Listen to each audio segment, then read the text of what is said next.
The Nazis and the occult, the hidden influences that ran deep through Hitler's race for power, are now revealed. The Nazis had built for themselves an entire universe of beliefs, some of it factual, some of it semi-factual, some of it from planet Mars. And the more you study the Nazis, the more it's like science fiction.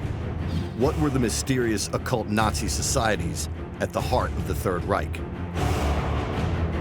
Key members of the Nazi Party, in particular Himmler and Hitler, were not just a little into the occult, they were absolutely obsessed by it. What's incredible is how influential the secret societies were on the creation of the Third Reich. These ideas of occultism, spiritualism, and racism made for a toxic blend. Is it true that the Nazis had a top-secret program to build flying saucers and UFOs? Did the Nazis take the blueprints to build these round flying machines? We have UFOs, rocket launching factories built underground.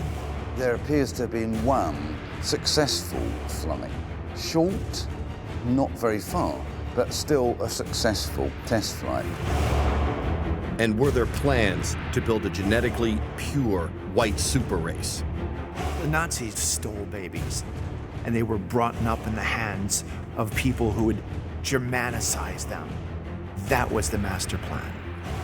This is crazy stuff. It's way ahead of its time. It's because world domination is the goal, and it's just a shame it was driven by evil.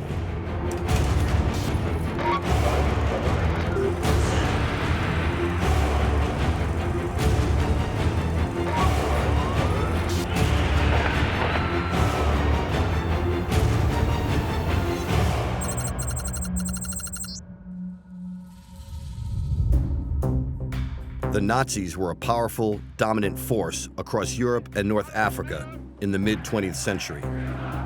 Led by the charismatic Adolf Hitler, they rampaged through country after country, leading to the greatest conflict this world has ever known, the Second World War. But behind the huge parades and overwhelming military power, the Nazis had a strong belief in ancient mysticism, magic, and the occult. There were two secret societies at the core of these esoteric beliefs, whose members were at the very top of the German high command, including the second in command to the Führer, Heinrich Himmler. So Himmler had a vision of having a center where men could come and become true Germans, really the sort of Aryan race that he had envisioned. It was melded to the idea that this was their destiny, tied up with the old Germanic gods demanding that they do this. This was a monument to the Völkisch beliefs that founded the SS. This just wasn't textbook stuff. They were meditating. They were having seances. This is where they learned how to be the Germans of the past and the Germans of the future.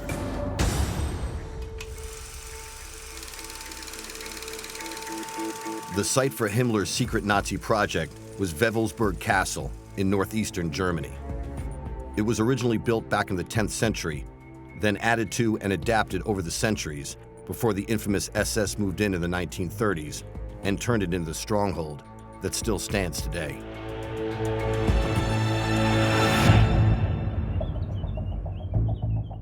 The plans for Wewelsburg Castle was for it to be the center of the Germanic ideology for hundreds of years into the future. Himmler spent a good couple of years with the help of concentration camp workers building Wewelsburg into his vision, adding ritual crypts beneath the North Tower in the design of a beehive hut that they felt was symbolic for all sorts of reasons.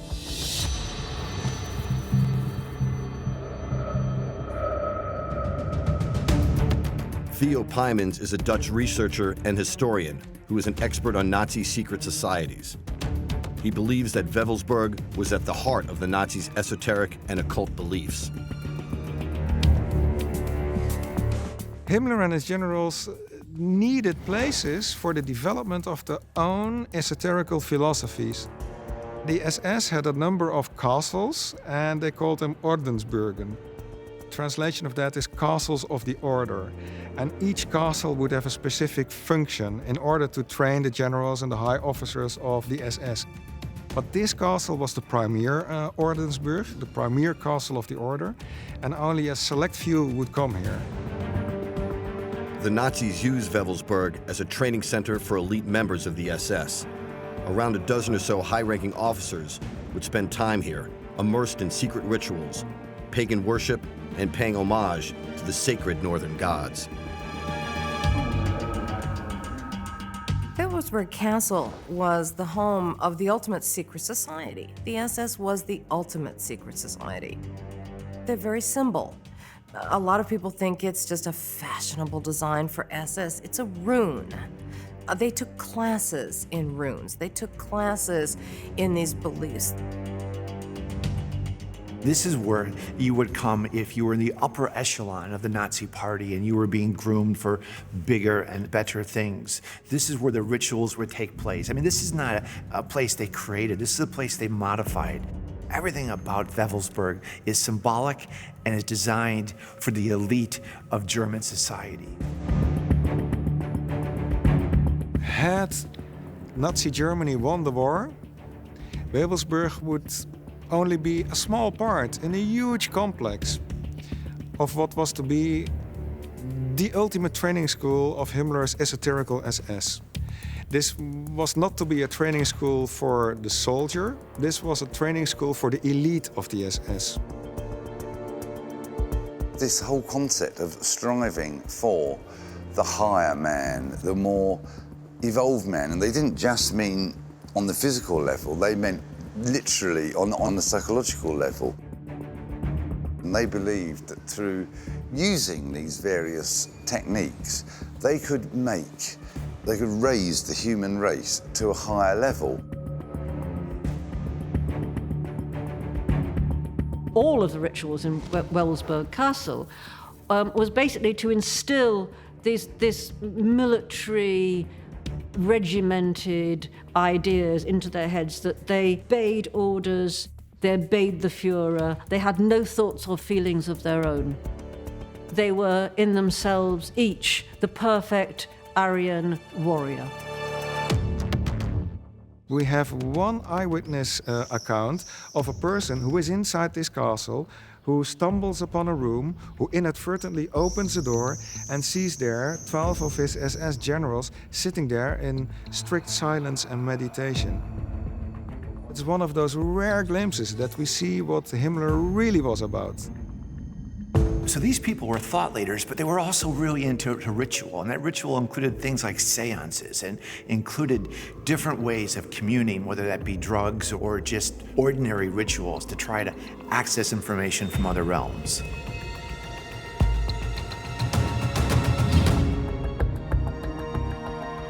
Heinrich Himmler was an active occultist and took an intense and very personal interest in what went on at Wewelsburg.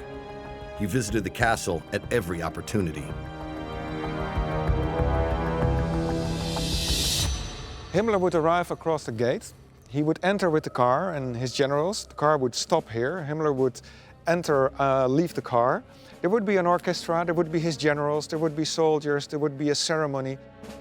Himmler would have been greeted, and then he probably would have gone through that door inside the main hall, where there is a very important and secret symbol, which is still here today.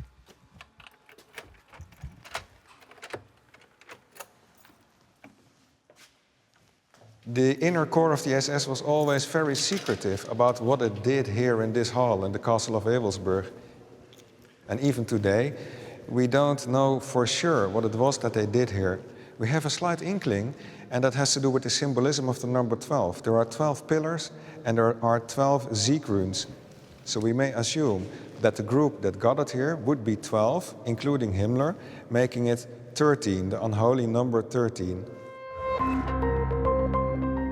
The most sacred symbol to the SS was the black sun, which they worshipped here at Wewelsburg. The sun is represented by the wheel shape on the floor, which gives off a purple afterglow. The black sun comes from the idea of the hollow earth. Within the hollow earth, there is a power source, because without an external sun, you can't grow crops, you can't survive. Some see the swastika as a symbol of the black sun, of the energy, this black energy. It's the antithesis of the sun. So the mindset of the people in Germany around the start of the 20th century, when these societies were being formed, is really no different than it was anywhere else in Europe. For about 50, 100 years now, there's been a slow buildup of interest in the occult and interest in the people who can talk to other realms, and that information was actually quite credible.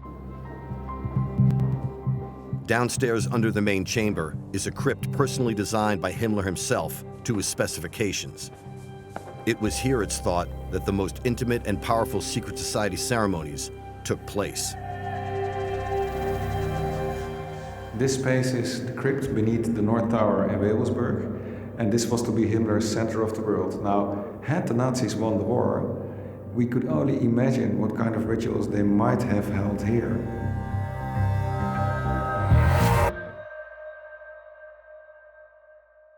This was built before and during the Second World War. Construction stopped in 1943 because of the defeat of the Nazis at Stalingrad. Now, we don't know what this crypt may have been used for, but we could imagine certain things.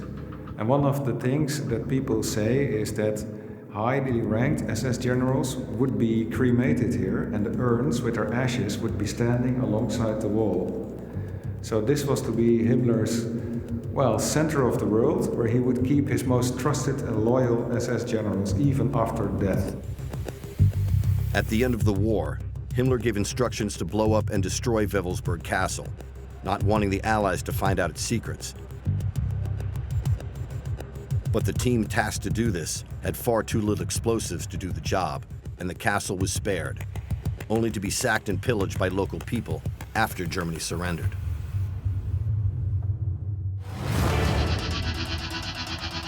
The Nazis were deep into all sorts of ancient beliefs and occult rituals.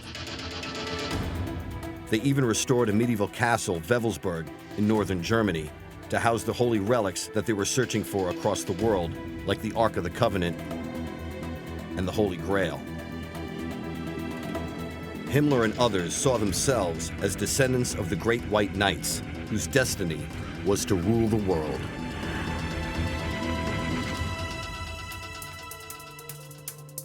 Michael Fitzgerald is an author and historian who is an expert on Nazi occult activities and secret societies. He spent decades investigating and researching one of the most powerful groups, the Thule Society, and their activities. The Thule Society was occult overtones, but they were always primarily politically orientated. They wanted to make their racist and nationalist dreams come true through using occult methods, among other things. There was all this foment of a strange romantic mixture of medieval Grail stories, Germanic folklore and bits of science fiction, all melded together with politics and with this huge desire to pull themselves out of this morass of well, kind of stagnation and despair that the German people were in, behind somebody who would be a focus. You're walking a fine line here in terms of occult beliefs and occult societies and hidden and secret societies. When you're talking about societies like Thule, are they secret societies? Yes. Are they occult societies? Are they esoteric? Well, that depends on the society. That depends on what their purpose for existence is. The Thule Society visualized their enemies as dead, and they used this technique to considerable extent. That was their primary thing that they tried to do. Obviously, they also used physical means to try and encourage that, and they did do a great number of murders themselves. The Thule Society members included the ruling elite of the Nazi Party at the time, including well-known philosophers Alfred Rosenberg and Dietrich Eckart. Eckhart believed that the material world was evil and it was our duty to escape from it. So he and Rosenberg were very much on that wavelength. They believed in a higher spiritual realm that it was our duty to aspire towards. Their perception of that world was very bizarre because they thought human suffering on this realm was unimportant. This was the realm of illusion. The realm of reality was up there. They believed that their ancestors lived underground and were ruling the world from underneath the ground. And when the time is right, they would come back and make their rightful claim to society and rule the world above ground once more.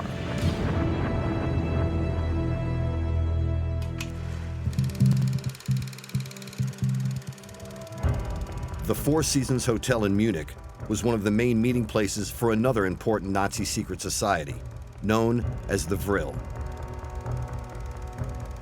Like the Thule Society, their members were the leading lights in the Nazi Party.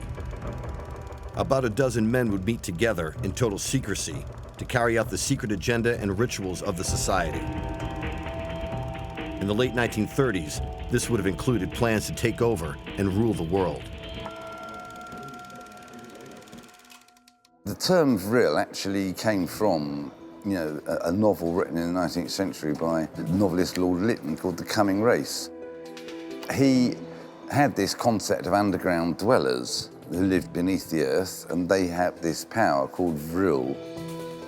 This ancient culture, very advanced technological culture, is displaced by a cataclysm and is forced to flee the surface of the earth and creates a world within the earth powered by a black sun. People believe that there was a doorway into this hidden world in the North and South Pole, that it was possible to get into this great subterranean cities.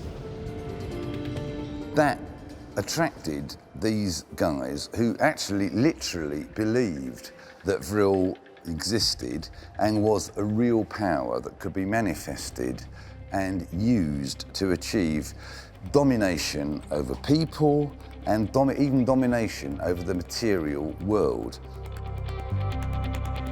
It's all there. It's all there in his books that were admired by these high Nazi leaders. Vril as a power, as a life source. They totally bought into this. The idea of this extraordinary force that was sort of almost occult, it was mysterious, but it was very real in its outcome. It appealed to the German people and certain thinkers in particular.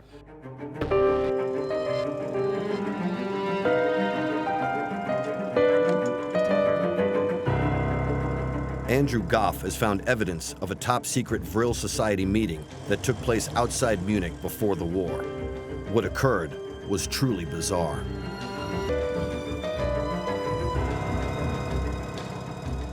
So imagine the scene, deep in the Bavarian forest, in a country house. Here, the event that would serve as the genesis for the formation of the most evil society in modern times would be a seance.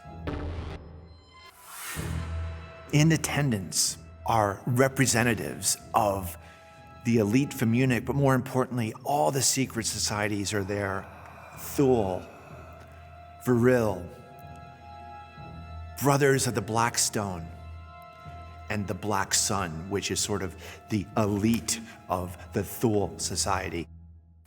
The atmosphere of the night would have been tense. The ambiance would have been full of anticipation. Just who was going to be this mysterious guest? Who is this? Who is this woman in the black veil? She would reveal that she has been in contact with a planet called Aldebaran, which is 64 light years away in the constellation of Taurus. And she's already channeled information in 2 different languages, one of which appears to be a German Templar script, but the other is ancient Sumerian. And what they present to the group is that they have been given a blueprint for an advanced spacecraft that uses free energy. They would call it Vril energy.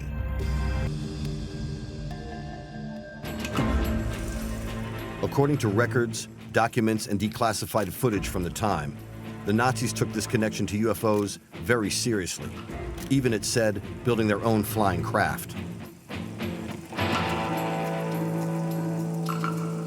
But from 1933 onwards, they gave huge priority to unconventional types of aircraft machine. The Germans were leading the world in rocketry. They were leading the world in unconventional anti-gravity research, and they were leading the world in unconventional propulsion systems. There were certainly prototypes, there were plenty of blueprints, and there appears to have been one successful flight. Short and not very far, but still a successful test flight. First of all, nobody else had a UFO program, only Germany, it would appear. And at first, as you might expect, it didn't really succeed, but there's accounts of spherical craft, UFO-looking crafts, launching into the air, but only a few feet and only for a brief period of time. But later, in World War II, there's all kinds of accounts of these Foo Fighters, a generic term given to these spherical devices that were approaching Allied planes and just causing a distraction, but also aggressively behaving and, in many instances, attacking the Allied planes. The characteristics of the Foo Fighters, they were really bright, and not overly large, small sort of inflamed-looking spherical objects that behaved very erratically. And that's the thing that really gave the Allies the distinct impression that this is advanced technology. First of all, what is this ball of light doing following my plane? And how can it possibly behave so strangely? It can move so quickly and turn on a dime and go back the other direction and then attack.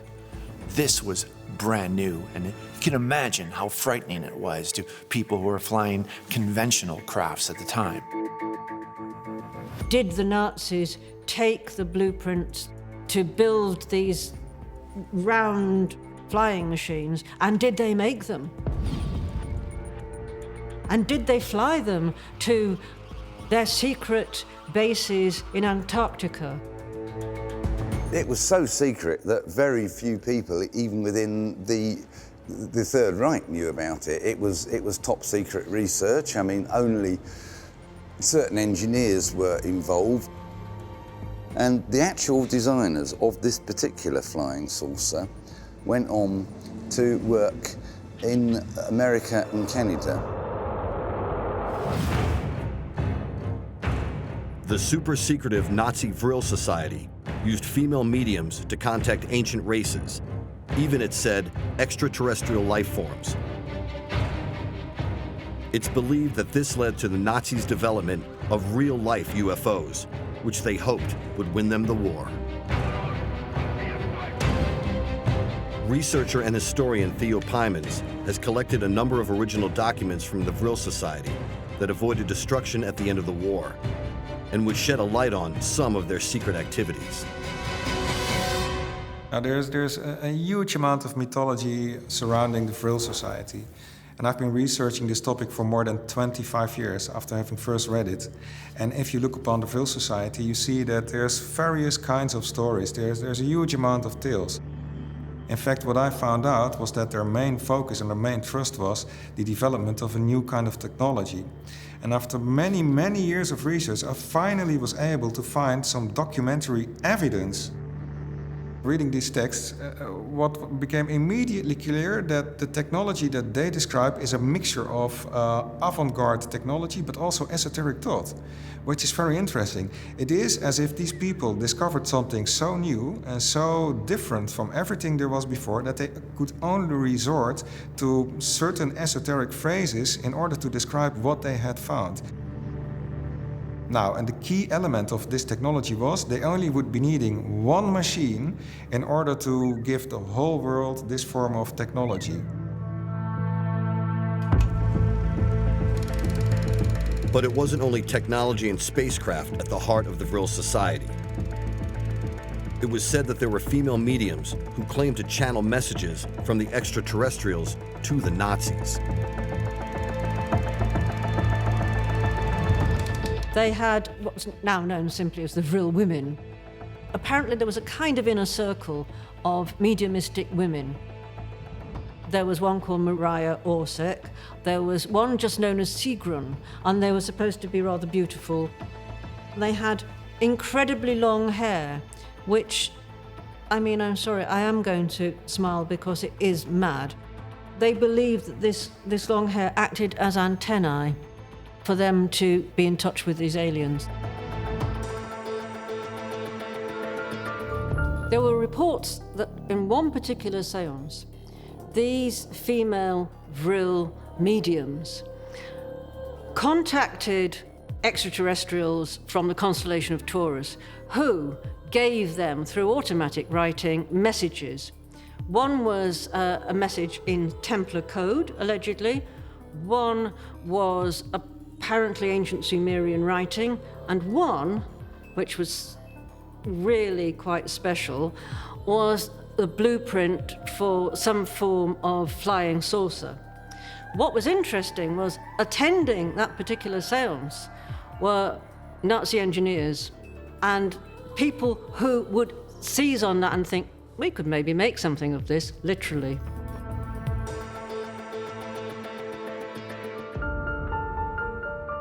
When you analyze the few remaining Vril Society documents, it seems clear that its members were intent on developing a real flying saucer of some description. Theo Pymans has unearthed a document from the archives which seems to point to some extraterrestrial force. This is a very obscure pamphlet. You can only find it in one library today, and in it they describe this novel form of technology, and they even ask people, if you are interested in this, come join us. Now people might wonder, okay, why did such an organization or such a secretive group like the Vril Society exist in Germany and not, say, in other parts of the world? Well, we must understand that there's a couple of factors involved. In the 1920s, 1930s, Germany was at the forefront of new discoveries. We must understand that even people like Albert Einstein originally came from the German language areas. There's also the fact that German engineering was at the peak of what it was able to do.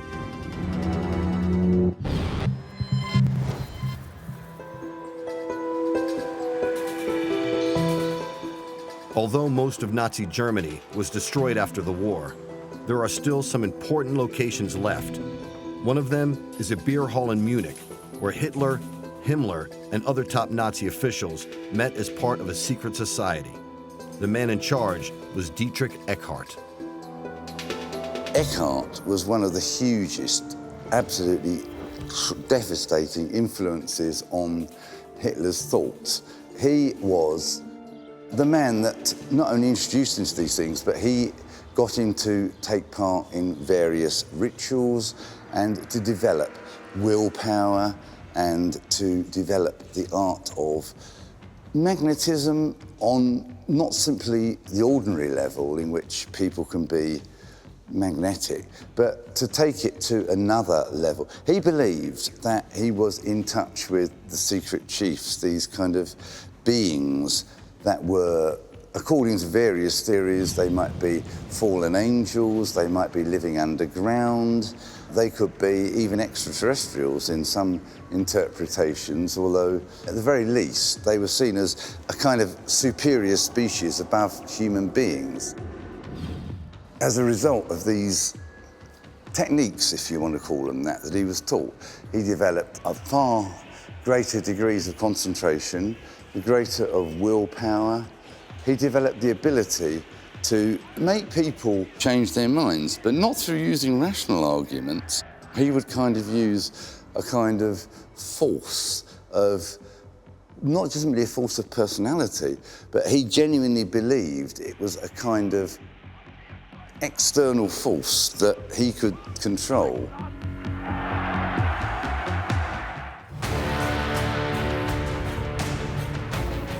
One of the things that came out of the Nazi secret societies was a total and almost manic belief in a white or Aryan super race. Most people today are aware of the Nazi persecution of the Jews and other racial minorities during the war. but very few know that its origins lay in the highly esoteric meetings that took place behind closed doors in Germany.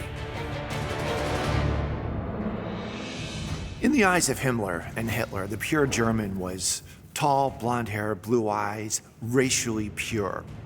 And this is the foundation of what became the Holocaust. This was the ancient Aryan archetype that they associate with their society that goes back hundreds of thousands of years and goes back to the lost civilization of Atlantis.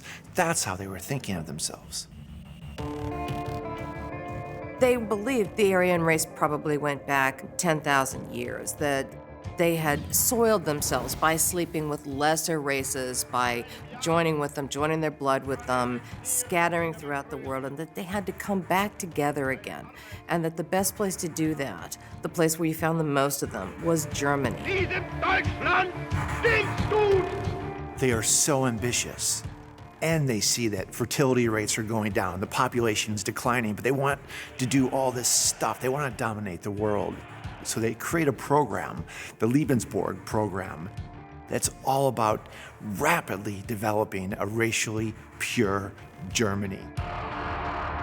The Lebensborn program was founded in 1935 and was one of the most secretive projects of Nazi Germany. The plan was audacious and simple: create a white, blonde-haired, blue-eyed master race that would take over the world.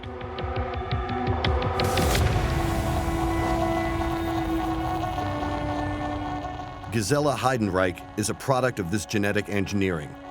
Her father was a Nazi SS officer, and he agreed to be part of the experiment, which is believed to have created over 8,000 Aryan children. The mothers who wanted to give birth to their child, they had to have special attributes. They had to have a special height. They should be at least dark blonde. They should have blue eyes. And they should claim the father of their children, even if they were not married, that he was also kind of a Aryan race. As many of the fathers actually were SS officers, so it was very simple, because the SS officers, they would, even if they were not married to those women, they would give them a kind of certification that they said, I am the father of this child, which would be given birth to now. It was some of a special society from the very beginning. So I think even people who had no knowledge about it, they would say, well, something is very sinister about these homes. But it was just like a program for the ideal of the Aryan race. There was certainly an understanding with Lebensborn. They didn't think that it was going to die in 1945. These people thought in terms of a 1,000-year Reich. It didn't stop there. The Lebensborn program also stole babies. They stole thousands of them, mostly from neighboring countries to the north that they viewed were ethnically pure. When they went into Poland and found that many of these children were Aryan-looking, they were taken from their parents, and they were put in internment homes for a while, and they were placed with German families so that they could be Aryanized. It was the same. It was all the same program. It was all called Lebensborn. They still had a stringent selection criteria. The parents, the father, the mother, they couldn't have any non-Caucasian blood tracing back 3 generations. They couldn't have any Jewish blood. These children were taken away, just robbed from their parents and brought into houses that were developed in many different countries that the Germans were controlling, and they were brought up in the hands of people who would Germanicize them. That was the master plan.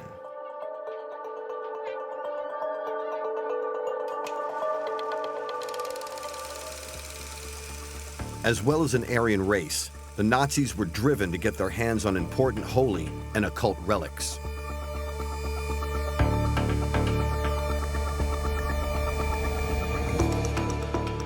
Ross Andrews is an author and historian and an expert on the Nazis' occult plans. He says that Himmler, Hitler, and other leading generals were obsessed with the Knights Templar and their quests for both the Ark of the Covenant and the Holy Grail. He believes that it's possible that the Templars buried those holy treasures in a cave under the village of Royston in Hertfordshire, before moving them to other sites, including Roslin Chapel in Scotland. Himmler was obsessed with the occult, like a lot of the top brass of the Nazi party, but he in particular wanted to appropriate pretty much all religion into his German religion that he was building. He wanted to get hold of as many relics as he possibly could get hold of. They'd already had the Spear of Destiny. They were after anything else that could possibly have been had by the Templars. So if the Templars had had the Ark, if they'd had the Holy Grail, he wanted hold of it. If we look at the castle that he built a chamber very, very similar to this. It was a circular room, it was a recessed floor as well, for initiation purposes. So it's like he possibly wanted this room in his castle as well. Royston Cave was rediscovered in the 17th century and was thought to be a ritualistic space for the Templars, as well as a storage facility and perhaps a strong room for their holy relics that they brought back from Jerusalem. Himmler absolutely loved the Templars. He was great at marketing, to the extent that they would have pictures of the Templars, and on their arms they'd be carrying the swastika and SS symbols. And so they were almost like, for Himmler, they were the pin-up boys for his new religion. We know that the Templars were in charge of money, they invented banking, they were possibly the hoarders of vast treasures. Things they found under the Temple Mount, for example, possibly came to this country, and they needed somewhere to be held. Now, there's a distinct possibility that this room here in Royston was a vault that things were held in before they ended up in Roslin Chapel in Scotland or ended up elsewhere. Ross is sure that Himmler sent agents to check out this cave, using local contacts either before or during World War II, but found the empty chamber that we see today. Himmler spent a fortune, and as archaeology goes, no one in the history of ever has spent anywhere near as much as he did. He was obsessed with finding the Ark. He was obsessed with finding as many holy relics as he possibly could. They paid millions in today's money to send a group out to Tibet. They went down into Africa. They traveled the world searching for these things. Now, he also knew a lot of the legends and mysteries that the Templars talked of. So he had a belief that the Templars possibly had found the Holy Grail. He had a belief that they had found the Ark of the Covenant. He wanted to get to a place like this where he may have been able to pick up a few more clues and hopefully have found the things he needed. The Nazis were obsessed with finding the greatest holy relics of antiquity, including both the Ark of the Covenant and the Holy Grail. They saw themselves as crusading Aryan knights who would return the world to a racial purity and a new golden age.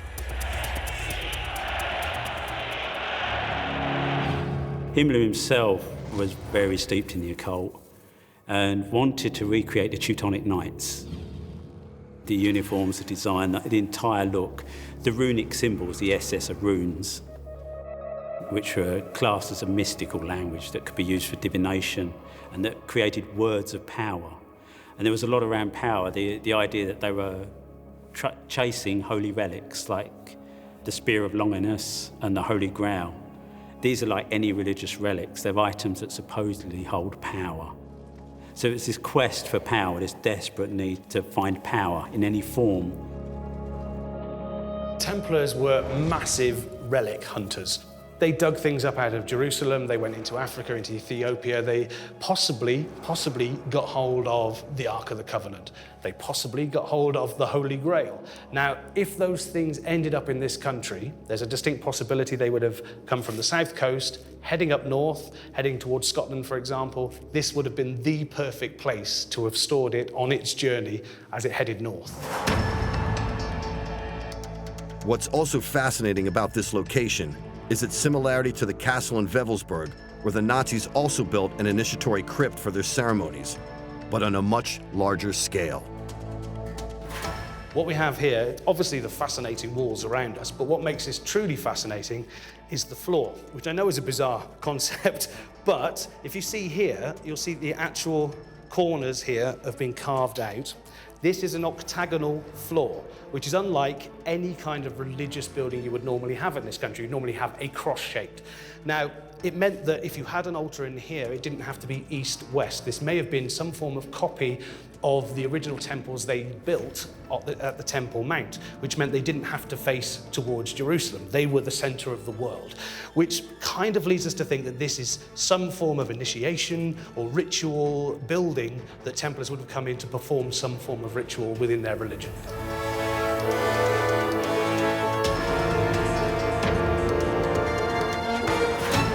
In all of this purity, there's something very nationalistic. There's a national identity that they're trying to protect. This ideal of almost a medieval German Teutonic knight.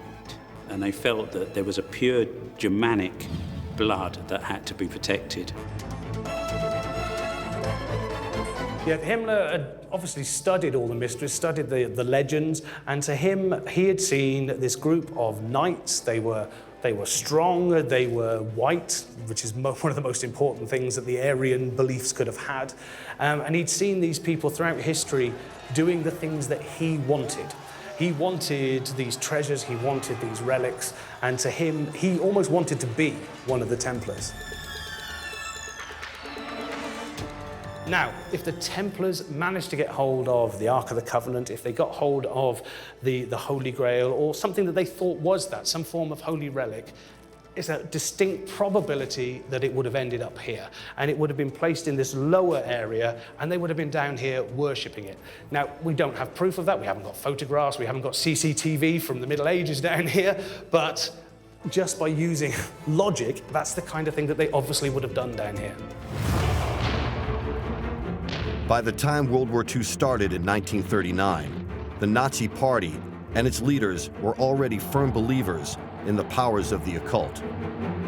Heinrich Himmler, second in command only to the Führer, was intent on turning Wewelsburg into his own vision of a Grail castle, built to house the greatest holy relics of history, including the Ark of the Covenant, the Spear of Destiny, and the Holy Grail itself. Himmler, and to some extent Hitler, ardently believed that if they could possess these almost mythical relics, then the world would fall at their feet and they could rule the world as a white super race, like modern-day Knights Templars. Their secret societies, like Thule and Vril, were wholly focused on that objective, mixing ancient texts and rituals with the occult. The Nazis were far more than bloodthirsty murderers.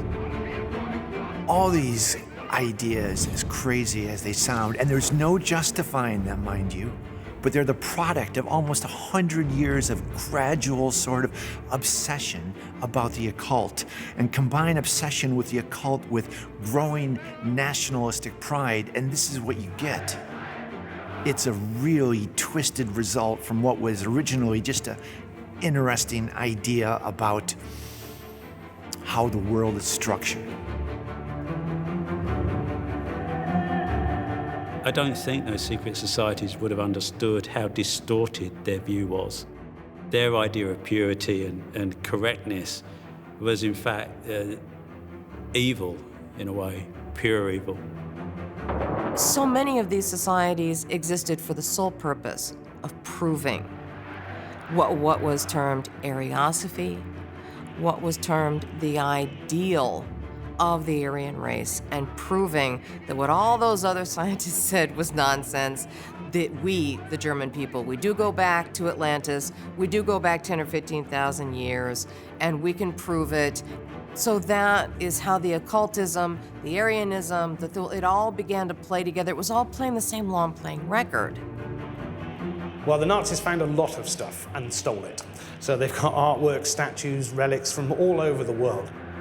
I think if they'd found something as important as the Ark of the Covenant, the Holy Grail, that would have been announced straight away. And it would have been such a morale boost for the German public, but more importantly, the morale of the people they were fighting would have just suddenly disappeared, because how can you beat somebody that has the Ark of the Covenant? This is pure science fiction. I mean, just look at what we have. We have UFOs. We have rocket launching factories built underground. We have stormtroopers. I mean, this is crazy stuff. It's way ahead of its time. It's because world domination is the goal, and it's just a shame it was driven by evil. Behind the huge rallies and military might, Nazi Germany and its leadership were firm, if secret, believers in the occult and its powers. They dedicated huge resources to tracking down holy relics and immersed its leaders in rituals and ceremonies to try and unleash supernatural forces to help its aims in taking over the world. It was a plan that came to a spectacular end in 1945.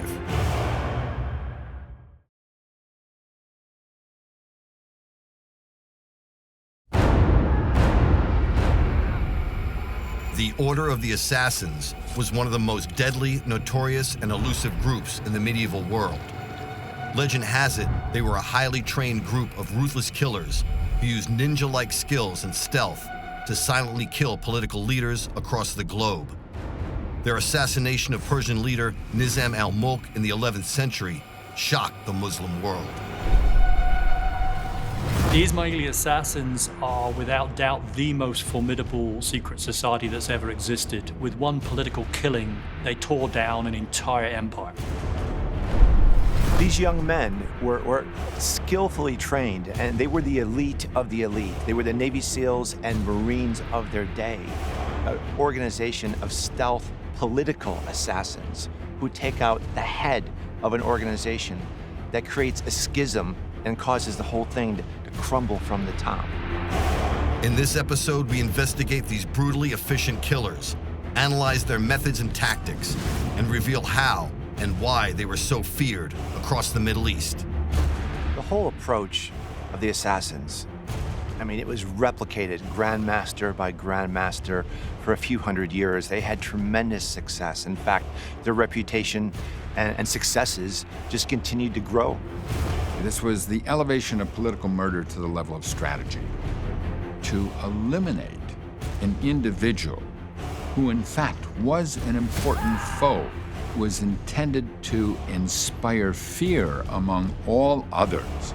These Ismaili assassins were a formidable force. They were feared by the Crusaders, they destroyed a Persian empire, and it required the superpower of the medieval age, the Mongols, to finally extinguish their threat. And we look at how their skills and tactics have been passed down and copied by today's Islamic terrorists. The acts may be very, very different. We're talking about targeted political assassination on one point, we're talking about indiscriminate bombing in many cases on the other side. The end is terror. One could say that today's assassins are equally as effective as the Order of Assassins. They're taking out more people, but because of the media, they're having the same impact. They're distilling fear in a nation instantly, but they're having the same effect. Psychological fear is the worst kind of warfare.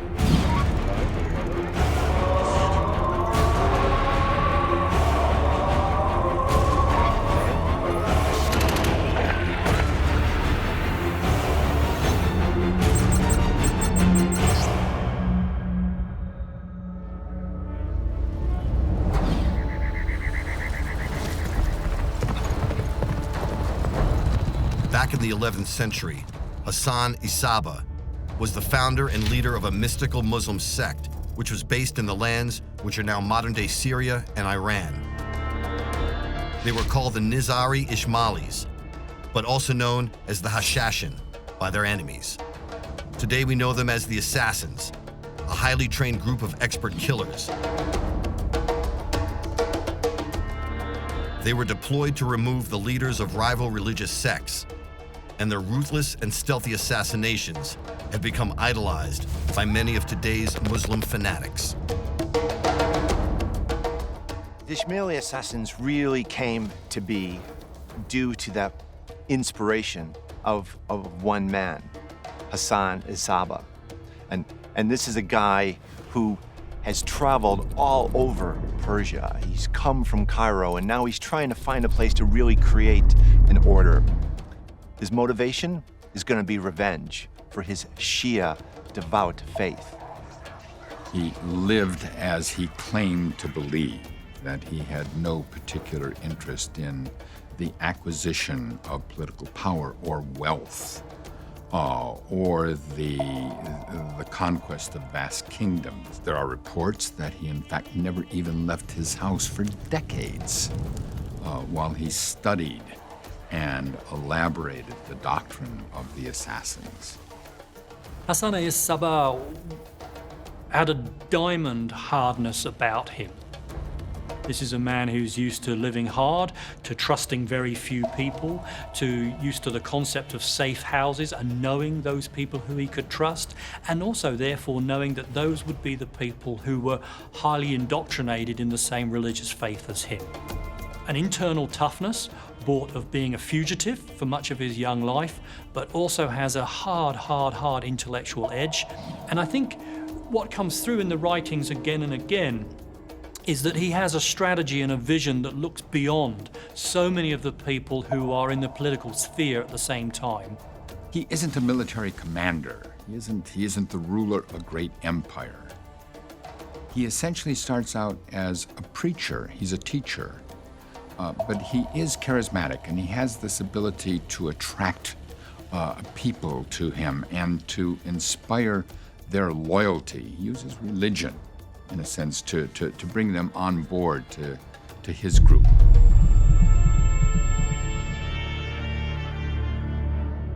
Hassan set up a training facility for the assassins at Almut Castle in today's northern Iran.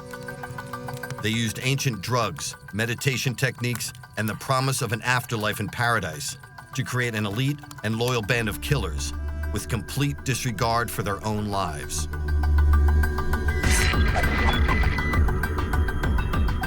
Hassan's a really sharp man. He realizes he doesn't have a huge army. It's not his intention anyway. He wants to be an organization of stealth political assassins who take out the head of an organization that creates a schism and causes the whole thing to crumble from the top.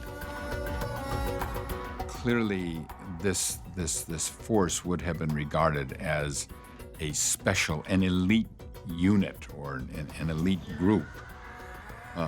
That is, people who had not only the devotion, but sufficient intelligence to carry out these missions. So it would have been a recruiting process not vastly different from, say, recruiting from spies in the modern age, or recruiting the kind of people who were dropped into occupied Germany during World War II, that they had the knowledge of some other part of the world, or language skills, or the capability to get on by themselves.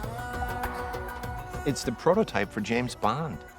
You know, you're not going to go in there with a big, loud, marching army. You're going to go in there very subtly and become trusted, or at least not seen. And then, when the time is right, you're going to make your move. There is no doubt that the assassins themselves within the Ismaili structure were an elite. These were not cannon fodder. These were people who underwent specific and specialist training. These were people who had reached a very high level in terms of their theology as well, and in their understanding of the Ismaili creed. These were people who were identified within the organization with specific uniforms when they were on guard duty for the Grand Master. Of course, when they were on active duty for assassination, their task was to blend in. The assassins were highly trained killers. They were trained to have the ability and skills to disguise themselves and blend in seamlessly in public places, making them lethally effective and almost impossible to detect.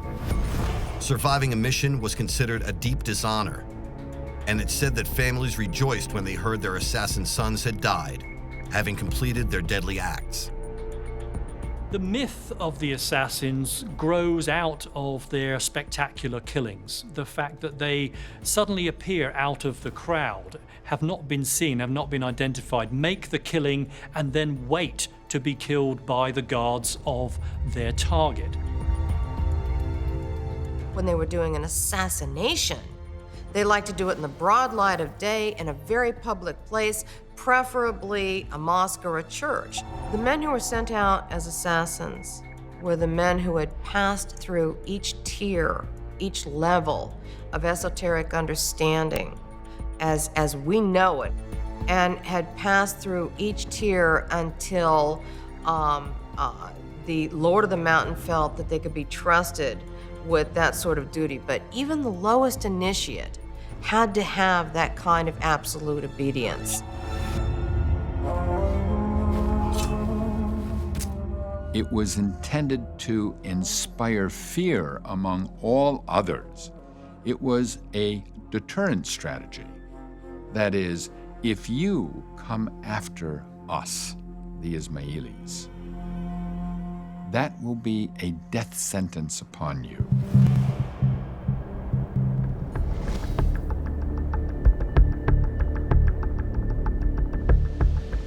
The assassins didn't have a country of their own, so they took over castles and fortresses in strategic positions across what is today's Syria, Iran, Iraq, and Jordan, creating a formidable defensive arc in the region.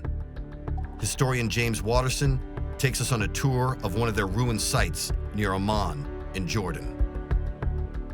I mean, a castle's strength only becomes important if you really want to batter your way into it. But for the Ismailis, you know, a wall as thick as this, it really didn't matter, because when they obtained their castles, they obtained them through subterfuge. They sneaked their way in, so to speak.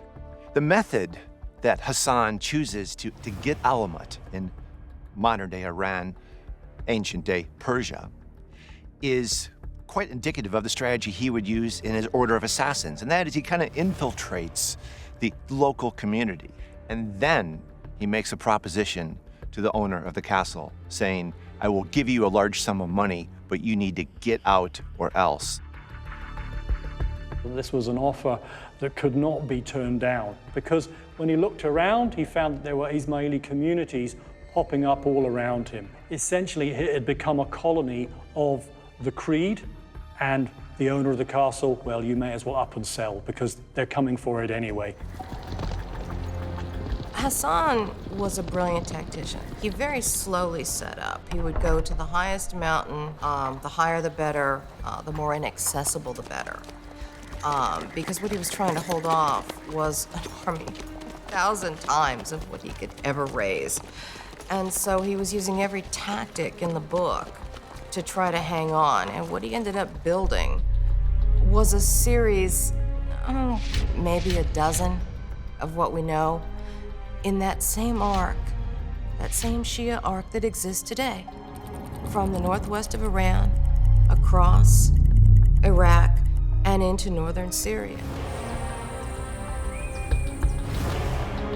The Nizari's Ismaili assassins would always have looked for a castle that was on a high natural peak, because you've got every advantage of being so much higher than your enemy.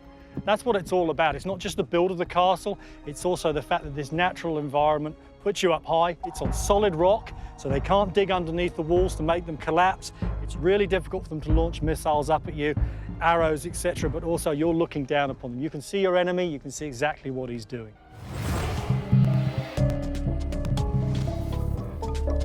Back in the 11th century, Hassan Isaba was the founder and leader of a mystical Muslim sect which was based in the lands which are now modern-day Syria and Iran. They were called Nizari Ishmailis, but also known as the Hashashin by their enemies. Today we know them as the Order of the Assassins, a highly trained group of expert killers who carried out dozens of high-profile assassinations across the Middle East. Primarily, they targeted leaders of rival Muslim sects, who they saw as not as devout as themselves, or who had transgressed from the strict observance of their faith.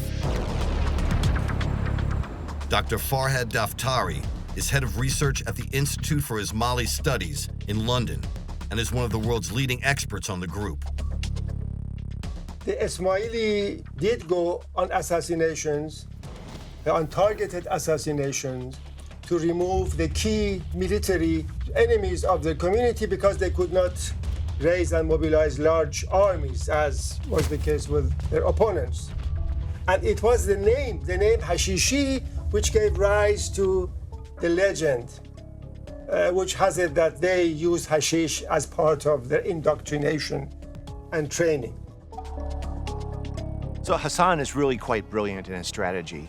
He recruits young men in their early teens, and they come into the castle and they see, wealth and just the coolness of the order that exceeds anything they've ever known.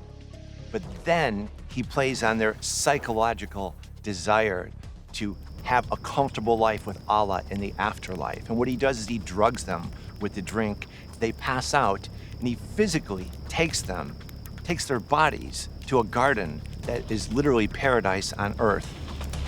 And it was a beautiful place. It was literally a land of milk and honey. It was heaven as described by Muhammad. It was filled with beautiful women who gave you whatever you asked for. Wine was given them. They spent the night in that pleasure garden. And they awoke the next morning lying in front of the sheik of the mountain, the old man of the mountain. And this is when he tells them, if you would like to return to that state of ecstasy for eternity, then this is what you have to do. Can you imagine the impact that this would have had on a young man? They probably have just had their first experience with women. They've just experienced something beyond their wildest dreams, and now they know they can have that again. And they've been shown this by a man who they respect anyways. He's pious, he's devout, he has the same faith that they do. So these guys will now do literally anything. They will gladly give up their life for the order. To go into enemy territory and to plan an assassination and to infiltrate the staff or household of the intended victim, to plan the operation, to carry out the operation, this is not the kind of thing you would do on drugs. I mean, what people do on drugs is hold up convenience stores and usually screw it up. I mean, we do have whacked out people who are violent criminal predators in our society, but planning something as elaborate as an assassination would be far beyond them. So it is doubtful. Certainly there's no evidence. It appears to be stories spread by individuals who are trying to explain the apparently bizarre behavior of these individuals, or stories who were spread by the enemies of this sect in a way to discredit them, to say, well, they're all a bunch of crazy druggies or something like that. But doesn't appear to have any basis in fact, and operationally would be contrary to the operation and also contrary to the belief system.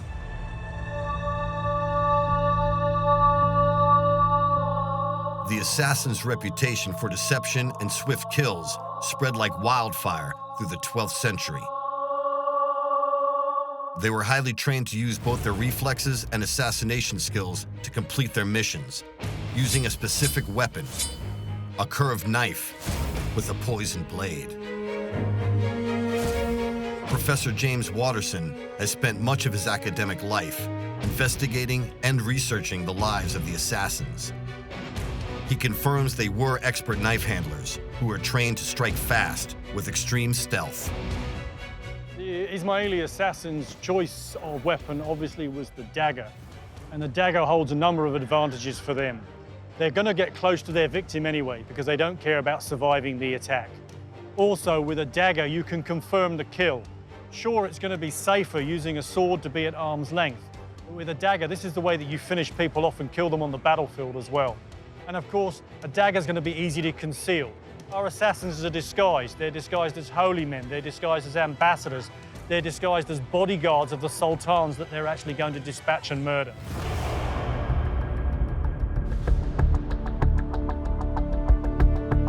Knives are still highly prized items in the Middle East.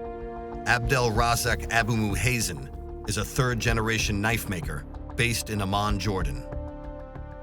My family makes the knife since 5 generations, since my great-grandfather learned how to make a knife.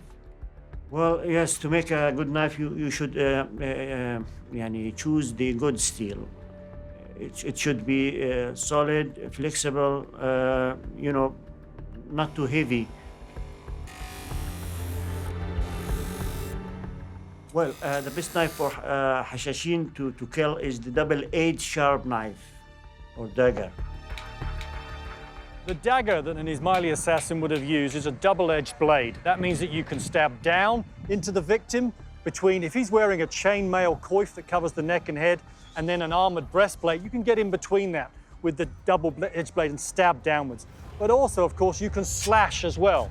It could be that you've got to fight your way into your victim. We know that when they were attempting to kill the Sultan Saladin, they had to fight past several bodyguards to get into the room to kill him. That would have been a slashing motions to clear the way, and then the stab down. So double-edged, very strong blade, and we know that the steel made in the Islamic world at this time was of a high-intensity, strong steel, carbon steel blade, and again, an ability to slash and also to stab down too.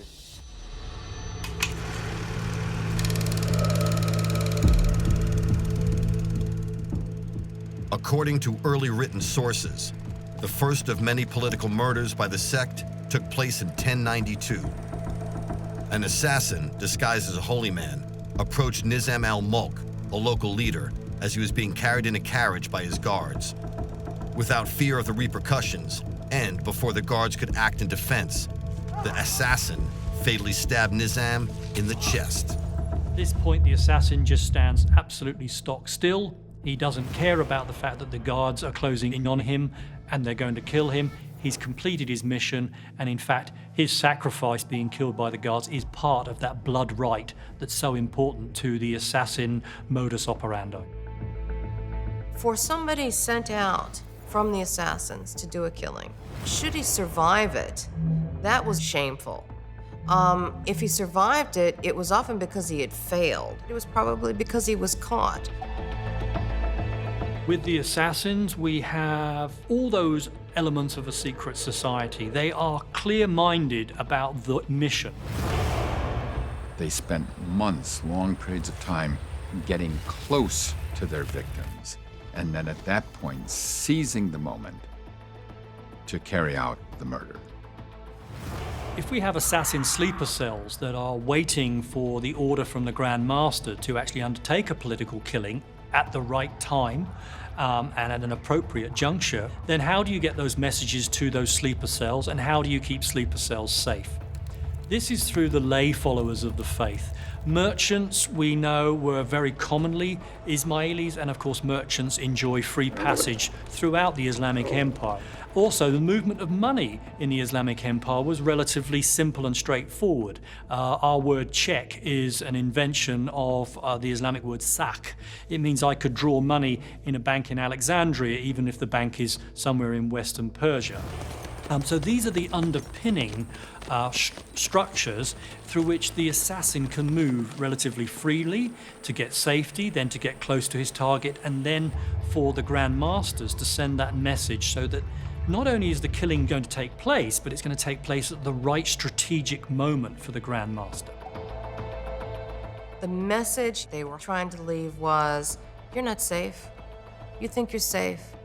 Because in those days, they had the same philosophy that infested the Middle Ages all the way through, that they were higher, they were surrounded by their own personal bodyguard and their personal troops, and the message they were getting was, it doesn't matter if we want to kill you, you're dead. The Order of the Assassins were a highly feared Muslim medieval killing force who carried out targeted assassinations of Middle Eastern leaders in the 11th and 12th centuries. Their leader was a semi-mythical figure, Hassan Isaba, who used a wide range of training techniques, including the use of meditation and the drug hashish. Primarily, their targets were leaders of rival Muslim sects, who they saw as not as devout as themselves, or who had transgressed from the strict observance of their faith. The assassins operated as small one- or two-man teams, who struck without warning and often without detection. One of their most infamous encounters was a deadly threat that was sent to the Turkish Sultan Saladin, the ruler of Egypt at the end of the 12th century. But rather than killing him, they relied on psychological intimidation. These guys are now the world's elite political assassins. And a great example of that is when they chose not to kill, but to incite fear. The Ismaili assassins, this time in Syria, they had a Grand Master called Sinar. He knew that even if he killed Saladin, there would be a replacement. One of his brothers would replace him, Saifuddin, for example, or one of his sons, or even one of his nephews, and that they would still face a formidable foe. So what he attempted to do, the Grand Master in Syria, was to bring Saladin to a point of negotiation. And he did this through psychological terror. This incredibly powerful man, Saladin, while he was laying siege to a Syrian city, very close to where the assassins were in the west, he awoke one morning, rolled over, and found, to his horror, an assassin dagger in the sand next to him.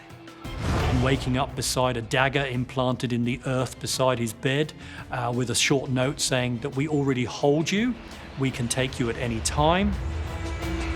Imagine the fear. How could they possibly have penetrated our security? How did that happen? They must be everywhere.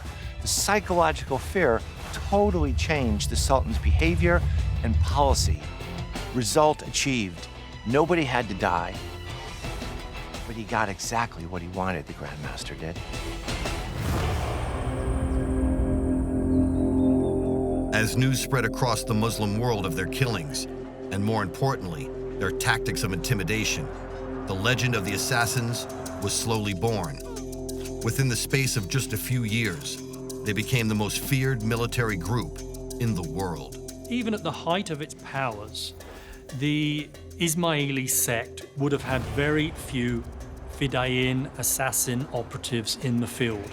But what is important is the psychological impact of these spectacular killings. The fact that they suddenly appear out of the crowd, have not been seen, have not been identified, make the killing and then wait to be killed by the guards of their target. There is also an important part of this. Few of the killings in Syria take place in the courtyard of the grand mosques. These are the most public places. The crowd will spread these tales throughout Syria. It's obvious in that respect. But what also happens is there becomes a myth of the Ismaili assassin.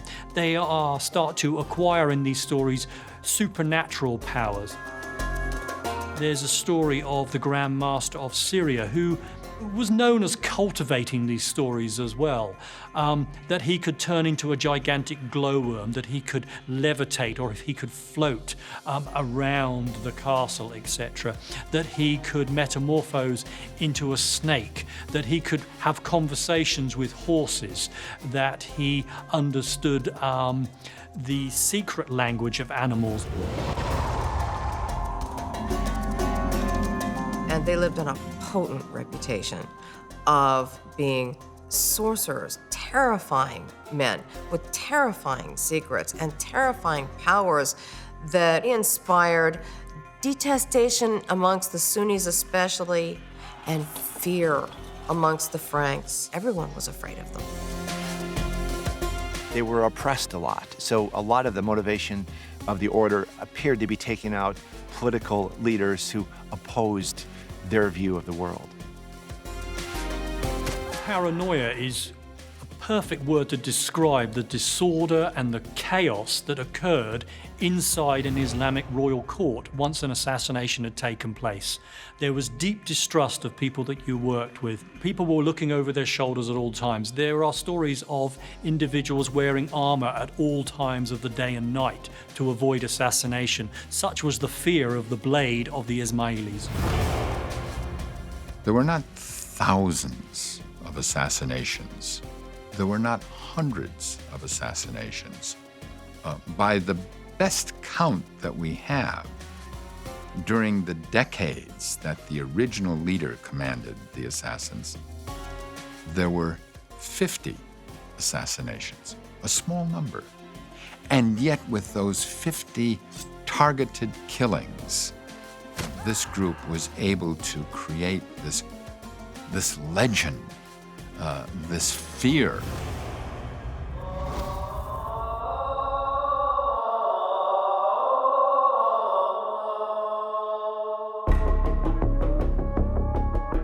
So the aggressive nature of the assassin warriors was actually a defensive posture.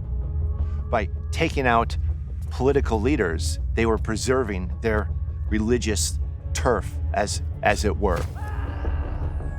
The Ismailis and the leader of the Ismailis, his primary objective was not to go out and kill people. His primary objective was to awaken people, to call them to this belief system. The use of the assassins was a necessity to defend the followers. It wasn't the objective. To add to their mythological status and legend, the Assassin's founder and Grand Master, Hassani Saba, also had a favorite, if rather gruesome, party trick, which he would play on his followers. He would call together the faithful, and he would bury a man in a hole very near where he sat, and all you would see is the man's head and a plate closed on either side of his head. And he would have the man talk, and he would say, "You see, this man is dead, it's only his head. He's talking to you, the dead is talking to you." And he would tell all the faithful, get out and go away, and once they did, he'd pull the poor guy out and cut his head off and carry his head out. Nobody questioned at that point that the man had been dead the whole time, but he could make the dead talk. The Assassins were a legendary group of highly trained killers that operated across the Middle East in the 12th century. Their mysterious leader was Hassani Saba, who ran a mystical sect which was based in the lands which are now modern-day Syria and Iran. They were a highly trained group of expert assassins whose reputation spread across most of the world and down through the centuries, influencing many of the Islamic extremists today. Although the Assassins had essentially died out by the end of the 13th century, experts can see lots of similarities between them and modern-day terrorist groups. Brian Michael Jenkins is an expert on terrorism and has briefed both the Pentagon and the White House on the subject. There are a number of parallels between the Assassins and contemporary terrorism. For one thing, those who commonly resort to terrorist tactics lack power in the conventional sense, and therefore they have to adopt tactics and strategies that do not try to match the military superiority of their foes, but instead take advantage of their own capabilities. Instead of full frontal assaults, open battle, they're going to operate by means of treachery. I think it comes down to that key word of terror. The acts may be very, very different. We're talking about targeted political assassination on one point, we're talking about indiscriminate bombing in many cases on the other side. But the end is terror. The Ismailis managed to produce that terror by the skill of their operations, but also the fact that there was a psychological component by the paranoia that this sowed amongst the royal courts, the feeling that there could be an Ismaili assassin amongst one's bodyguard, amongst one's family, amongst one's close confidants. Modern day terror, I suggest, does that by the mass effect. It does that by the sheer size of its body count. and the fact that we feel vulnerable as a society rather than as the individuals at the top of the society. The Ismailis worked at the top of the pyramid of power, and that's where they sowed the seeds of paranoia, that's where they sowed the seeds of doubt, and that's how they brought states to the negotiating table, and that's how they managed to survive. The terrorists of today, or the assassins of their time, manipulated perceptions. They created fear and alarm, which caused people to exaggerate their strength. The way an assassin approached his target was very much different to a modern terrorist, but unfortunately a lot of people don't see that. And I'm not saying only Westerners have been taken in by this myth. It is entirely possible that an ISIS lone wolf assassin might be inspired by the assassins. That doesn't make it any more true. The assassins covered the same territory, that same axis of land from the north of Iran to the north of Syria with the same faith. They didn't operate like a modern terrorist. The assassins were brilliant. A modern terrorist doesn't seem to care who they kill, and we're not just talking about 9/11, talking about the Sunnis attacking the Shias on their holiest day of Ashura with car bombs. They don't care women and children, innocent people. They don't care how many they kill. They don't care. Whereas the assassins operated with surgical precision to go after the one enemy, with the realization and the understanding that the men who followed him were only followers. But if you can terrify or kill or take out that one man, that is the greatest weapon you can put in the hands of a force that is overwhelmed numerically and overwhelmed in weapons and in money. It's a very clever tactic and almost a humane one in some ways. One vital differentiation, I believe, between the Ismaili assassins and the modern-day terrorism that we see throughout the Middle East and beyond in our own age is that despite the fact that this was a period where there were many children on thrones, there is not a single instance of the Ismaili assassins killing a woman or a child. These are discrete killings. These are not killings that affect even the general public. There's no collateral damage with these killings whatsoever. They are highly skilled and they are highly targeted. And in a very strange way, I actually feel that's quite commendable. Assassination is part of the tactical repertoire of today's terrorists. They blew up the Prime Minister of Spain. They killed Lord Mountbatten in England. They attempted to kill the Prime Minister. There were plots against the royal family in the United Kingdom.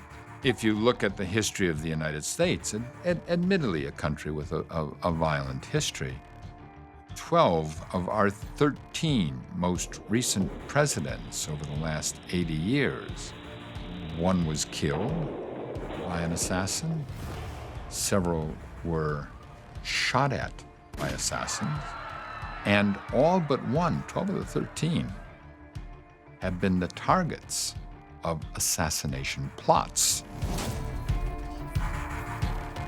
One could say that today's assassins are equally as effective as the order of assassins. They're taking out more people, but because of the media, they're having the same impact. They're distilling fear in a nation instantly. And they're not doing it by word of mouth, they're doing it by media. And that's the difference. But they're having the same effect. Psychological fear is the worst kind of warfare. You see a small number of spectacular murders being exaggerated and creating this, again, atmosphere of fear and alarm. We have many people today in the United States and in Europe for whom fear of terrorism is a real component of their lives. Many people fear the so-called fifth columns or sleepers. That is terrorists who have already infiltrated the country and are awaiting some signal to carry out attacks. That was true in the time of the assassins. You have no way of counting those you don't know about. If, in response to terrorism, we become terrified as these medieval princes were terrified of assassins, then we're going to create a neo-medieval society and live in fear behind perimeters, physical and electronic ones. That's the danger. The Order of the Assassins were a deadly force in the 11th and 12th centuries across the entire Middle East. Their operatives were highly trained and entirely ruthless in carrying out their top-secret missions. In fact, there are many similarities between the ancient Order of the Assassins and modern-day terrorist groups like Al-Qaeda and ISIS. The Assassins' unique blend of deadly skills, extreme stealth, and huge impact can be seen in many modern terrorist attacks today. But as all-powerful as their legend and reputation was, the Order of the Assassins made a fatal miscalculation in the 13th century. They sent a large contingent of men to assassinate Mancha Khan, the leader of the Mongols, and grandson of the infamous Genghis Khan, who was threatening to invade the Middle East. It was a grand plan which went spectacularly wrong. In the end, in revenge, the Mongols hunted down and wiped out the Order of the Assassins, killing its leader and destroying its castles. The Ismaili assassins came within a hair's breadth of destroying the superpower of the medieval age. 400 assassins were sent to assassinate the great Khan of the Mongol Empire. If they had succeeded, the history of the world today would look significantly different. The demise of the Ismaili assassins in Persia and in Syria are related to a number of things. The Mongol war machine had fought its way right down through China. It had fought itself right across the Islamic Empire. It had fought itself right into Russia. This was the superpower of the medieval age, and it was beyond the reach of any other power that had been known before. The assassins, the entire order, led by the Grand Master, were always very politically astute, and they knew that times of political unrest is the time when they would be most successful. But now they were facing enemies who had a hierarchy. If you kill the top guy, a new guy moves in. So there's no delay, there's no disruption, there's no falling down from the top anymore. They realize the Mongols are going to be the formidable enemy that would probably end their existence. And they realize they have one shot to go in and take out the top members of the Mongol army. There is a story of the Ismaili assassin, the penultimate Grand Master, sending 40, or some sources even say 400 assassins all the way to Karakorum, to the Mongol capital, to attempt to kill the Grand Khan. They fail, and the Mongols are so enraged and so indignant that the assassination was even attempted. They say, okay, now you're in trouble. Now we're coming after you.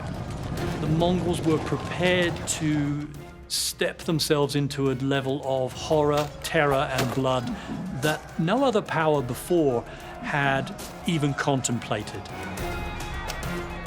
And it was an annihilation. It turned into a genocide, and it very quickly marked the end of the Order of Assassins.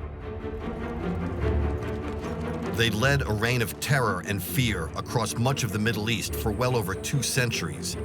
But their plan to kill the Mongol leader would turn out to be their last significant act. In the end, the order was all but wiped out by Mancha Khan in the mid-13th century. The Ismaili assassins are without doubt the most formidable secret society that's ever existed. With one political killing, they tore down an entire empire.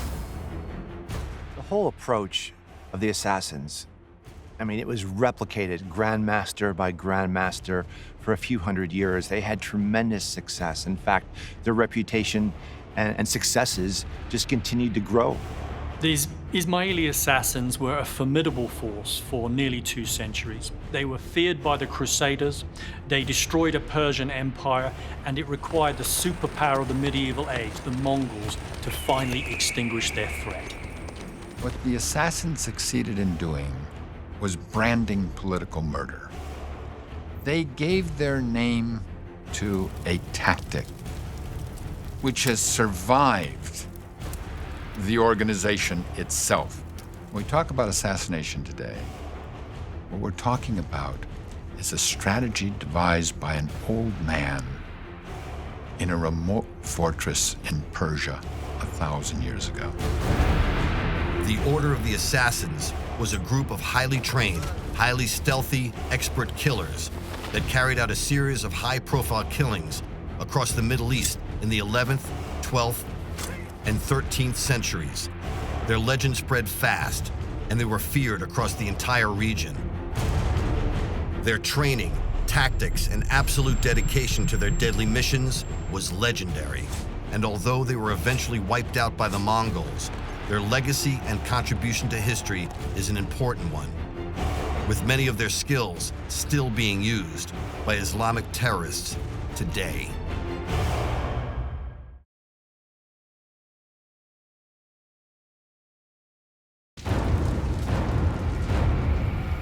The Ku Klux Klan is the most notorious white supremacist group in the world. But how did it grow to such large numbers over the last 150 years? How has the Klan continued to be a malicious force in American society? And what has been its impact? Nowhere else in American history is such terror so widespread without organization.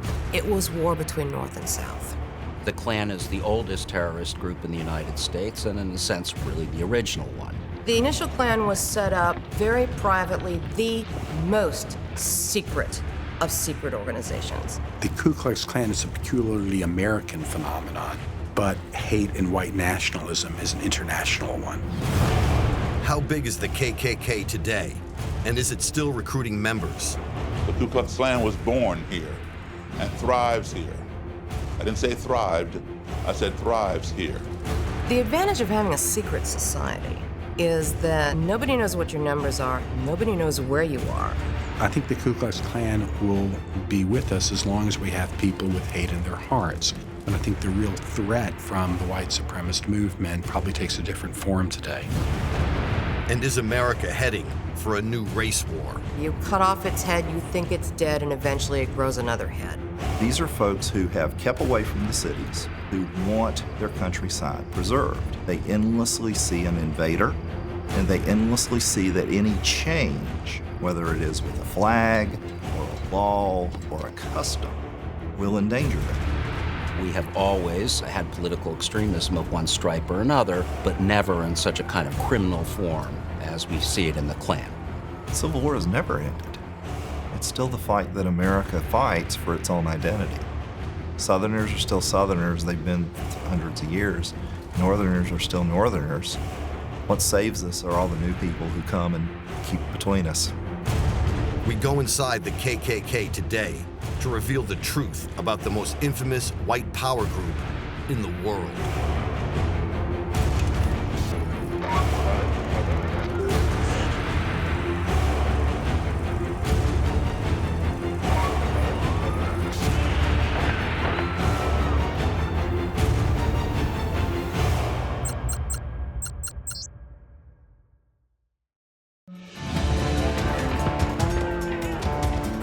In the aftermath of the American Civil War, many ex-Confederate soldiers paraded the streets in white sheets and hoods in an attempt to attract young men to join their new social group, the Ku Klux Klan.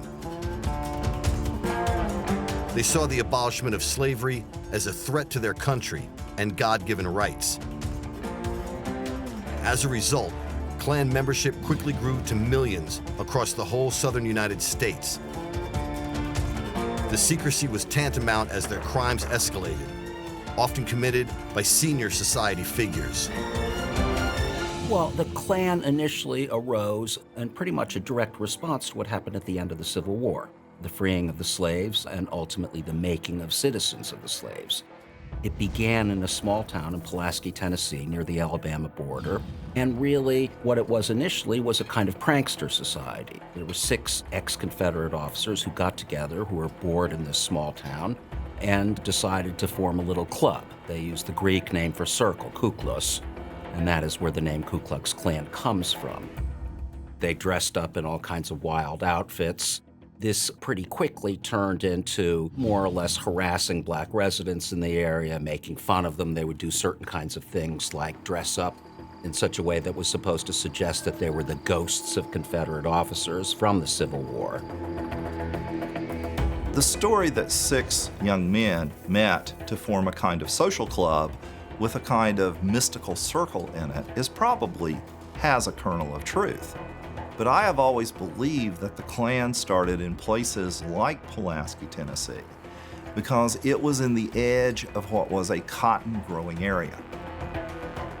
Almost everywhere you find the Klan in 1866 and 1867, it is young men trying to resurrect their lives in places where cotton had once been king, and they wanted to restore that. The initial Klan was set up very privately, the most secret of secret organizations. No one really knew for certain who was in the Klan, but the only name connected with it was the ex-Confederate General Nathan Bedford Forrest. It developed into a movement, essentially, of small, like-minded groups that popped up in various places around the South. It wasn't until about 2 years later, 1867, where a meeting was held in Nashville where Nathan Bedford Forrest, a former Confederate general and slave master, was made the Grand Wizard, which was the title for the leader of the Ku Klux Klan for the very first time.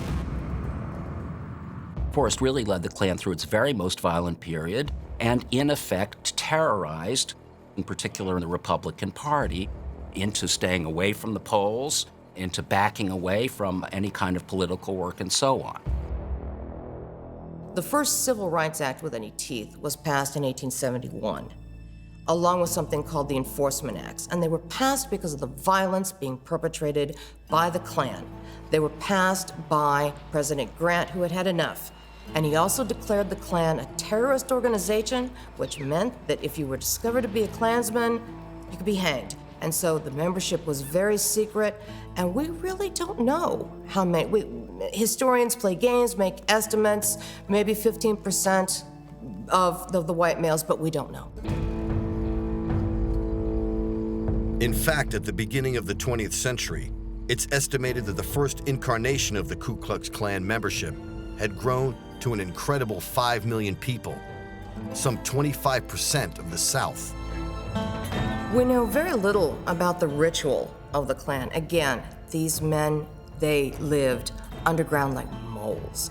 We do know about the dress. They were always masked. Very often, they would wear cloaks. Generally, it was putting a potato sack or something over your head, putting something around you to hide who you were, getting on your horse and riding out. Even in the early days of the Klan, its members wore masks to hide their identity, but at the same time, giving the group a distinctly menacing appearance. These gentlemen of the South definitely did not want anyone to know their identity, and that was the chief point in being masked. The mask is the only thing that would remain with the Klan through all of its days, is that they had to cover their faces because they were too cowardly to come out and say who they were. They didn't want anyone to know who they were. I've seen pictures of Klan riders. You do see the occasional conical-looking cap, but the conical cap as we know it, it's been connected to a dozen things, including, ironically enough, the Judenhut, the Jewish hat that the Germans often made the Jews wear in earlier centuries. But it's believed that the later Klan connected it with the Spanish Inquisition.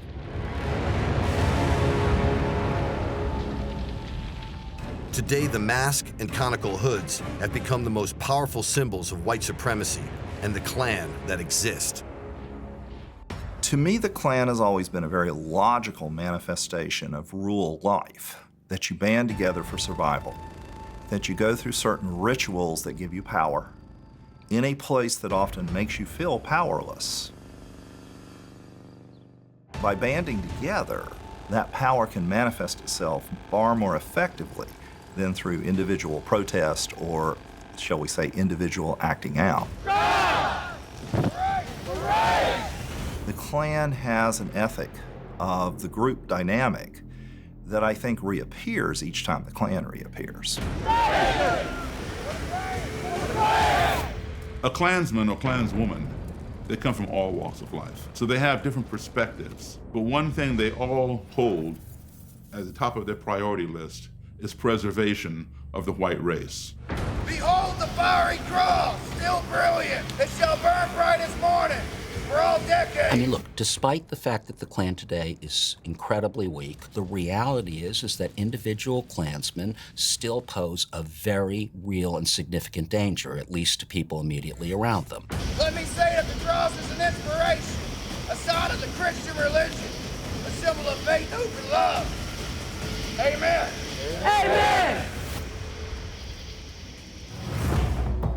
The Ku Klux Klan is the most notorious white supremacist group in America. But how did this group grow to such large numbers over the last century? What impact has it had on politics? And what influence does it still have today? In 2015, there are estimated to be about 5,000 Ku Klux Klan members in the US, nearly all in the southern states. They regularly get together for rallies, barbecues, and even cross burnings. Members include teachers, accountants, hospital staff, and even local politicians. A lot of Klan members are also in the military and carry concealed weapons. They allowed our cameras to film a gathering in Roxborough, North Carolina. This is a social gathering that we're having. It's part of the Klan, the Ku Klux and the Little White Knights of the Ku Klux Klan. And our goal here today is to have a meeting to gather our white race together and wake up white America and let them know what's going on in the world. Our race, our history, our culture, our heritage comes from thousands of years of history, and we don't want to lose it.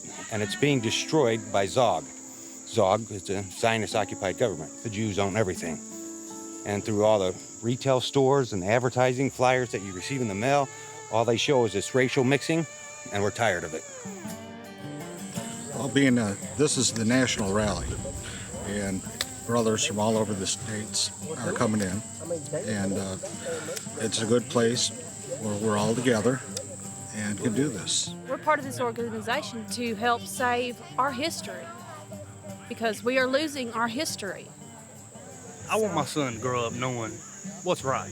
I mean, black and white dating just ain't, I don't agree with it. My son needs to learn and know how I feel.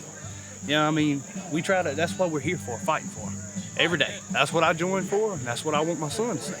I mean, it's all about the white kids. That's what we're here for the future generations, to teach them. If nobody teaches them, they won't know the truth. The Klan has always brought the family along, because if what they're trying to perpetuate is family and what they perceive to be the pure family values, it's very much like farm life always was. The kids learned the chores from early on. They increased their ability to do the chores as they matured, and when the adults aged out, they took their place. The Klan today is really a shadow of its former self. The Klan is the oldest American terrorist group and probably will be the longest lived. But many people in the white supremacist movement today would rather identify with something that maybe had a more modern air to it. A different kind of white nationalist group like the National Socialist movement. So although the Klan is kind of falling on hard times, there are probably 70 chapters, 23 or so different organizations all fighting amongst themselves, maybe 4,000 or 5,000 Klansmen. The white supremacist movement is actually quite large. For example, there are at least 300,000 registered users on something called Stormfront, which is the leading neo-Nazi portal. And most of those people are, of course, people in this country. And so, the number of people involved in the white supremacist movement is large. They don't typically identify with the Klan. And in many ways, there's a kind of a floating away from organized groups because, the internet is so powerful. I don't have to go to a Klan rally. I don't have to go to a cross burning to get my fill of hate. I don't need to go into a meeting to get my racist views validated any longer. I can get them validated, just sitting in my pajamas at my house, Dylan Roof was someone like that, the Charleston shooter. He's kind of radicalized online. No evidence that I ever went to a meeting of any sort, but he clearly had, drunk the Kool-Aid of white supremacy. 2 members of the Ku Klux Klan were arrested today in connection with the death of a young black man who was beaten and hanged from a tree in Mobile, Alabama. The FBI says Michael Donald was killed in a random act of Klan revenge for the murder of a white policeman. On March 21st, 1981, a 19-year-old African-American man, Michael Donald, was stopped by Klansmen in Mobile, Alabama. He was then viciously beaten, hung from a tree, and then dragged down the road behind a vehicle on a rope. It remains one of the most brutal, racist attacks in American history. The local police chief today is Lawrence Batiste. We are headed to an area of town where Michael Donald was hanged by a number of individuals in his community, which claimed association or ties with the Klan. The death of Michael Donald created a feeling of fear and apprehension. Didn't really know where you could and you could not go as a result of Michael Donald's death. We first became involved in the Michael Donald case by really reading about in the newspaper. There was this talk that it was a drug deal gone bad. We were suspicious of that always. The FBI and the Justice Department broke the case. We saw the 2 people who were convicted. One person had pled guilty, another person was convicted at a trial, and the rest of us thought, it wasn't just these 2 fellows. There must have been something more behind it. The Klan had a long, long history of violence, and we began to investigate the case quite extensively. We're currently on Michael Donald Avenue. This sign here is a landmark for Michael Donald. It says on March 21st, 1981, 19-year-old Michael Donald was abducted, beaten, killed, and hung from a tree by members of the Ku Klux Klan. To have a black man hanging from a tree sent a message that racism still exists. It may exist in secrecy, but it still exists, and that there are people in this community that have a stake in saying, we don't want you guys here. And so it did send a loud message, sent the message that you need to be careful about where you go, when you go, and who you go with. Stop the Klan now! Stop the Klan now! In the end, the accused, Klan member Henry Hayes, was tried and sentenced to death for the lynching and murder of Michael Donald. A dramatic decision today in a courtroom in Mobile, Alabama. A judge has sentenced a member of the Ku Klux Klan to death for the murder of a young black man. What happened to Michael Donald was a terrible thing. These men who lynched him, one of them's been sentenced to death, one of them's in jail for the rest of his life, and that's where they should be. But you can't hold the organization responsible. That's why we proved that the Klan had a policy or a custom and practice of carrying out its goals through violence. We had a very graphic thing from the Klan's newspaper. The Klan's newspaper was called the Fiery Cross, right? The idea was we're purifying Christianity, and this is what black people deserve. You turn the page and there's a black man lynched. And that was a message, that violence was okay, that black people deserved to be lynched. The lynching and death of Michael Donald at the hands of the Ku Klux Klan shows all too dramatically just how brutal they were in the 20th century. And this tragic incident proves what many still fear, that the Klan still has an extreme element who are willing to torture, maim, and kill to get their dangerous ideology across. The Ku Klux Klan are a white supremacist organization with its roots in the deep south of America. At its peak towards the end of the 19th century, it could boast millions of members. But today, those numbers have shrunk to a few thousand hardcore followers, who are all the more radical and dangerous. The US government and the FBI are well aware of the KKK's brutality.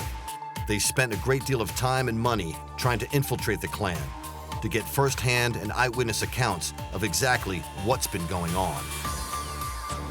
Michael Frieson's father was an undercover FBI agent working for J. Edgar Hoover inside the Klan in the 1960s. My dad got out of Army Air Corps in World War II and went directly into the FBI and was an FBI agent from, say, 1948 till about 70. He came to Greensboro because Greensboro was one of the centers of the racial unrest in the 60s. He was assigned to work on the Klan and develop informants in the Klan through a program that Hoover called COINTELPRO White Hate, which was basically an investigation of all the white hate groups in the United States. He was fortunate to get a lot of people at the top of the North Carolina Klan, the United Klans of America in North Carolina. His primary informant was George Dorset. George Dorset was a house painter and a preacher. He had a very powerful fire and brimstone speaking style. The devil as a roaring lion. And that meshed well in the Klan because he was one of the primary speakers at the rallies. So he became sort of the fiery voice of the Klan in North Carolina. The peanut-brain, God-denying, atheist, agnostic, infidels. My dad, he told me many times that he approached Dorset 4 or 5 times before he was willing to actually cooperate with him, give him information. I think there was a reluctance initially to work with the FBI, but I think the money was good. Frieson was one of the FBI's best agents, gaining valuable information about the KKK from informants for many years, including details of members, rallies, and potential targets. His work was recognized by J. Edgar Hoover, the Bureau's chief. Over the years, Mr. Hoover sent my dad many letters of commendation. Many of them were for work he had done in the racial field. He was one of the top FBI agents recruiting Klan informants in North Carolina. He says, "I'm pleased to commend you and advise you that I've approved an incentive award for recognition of outstanding services in a matter of considerable interest to the Bureau in the racial field.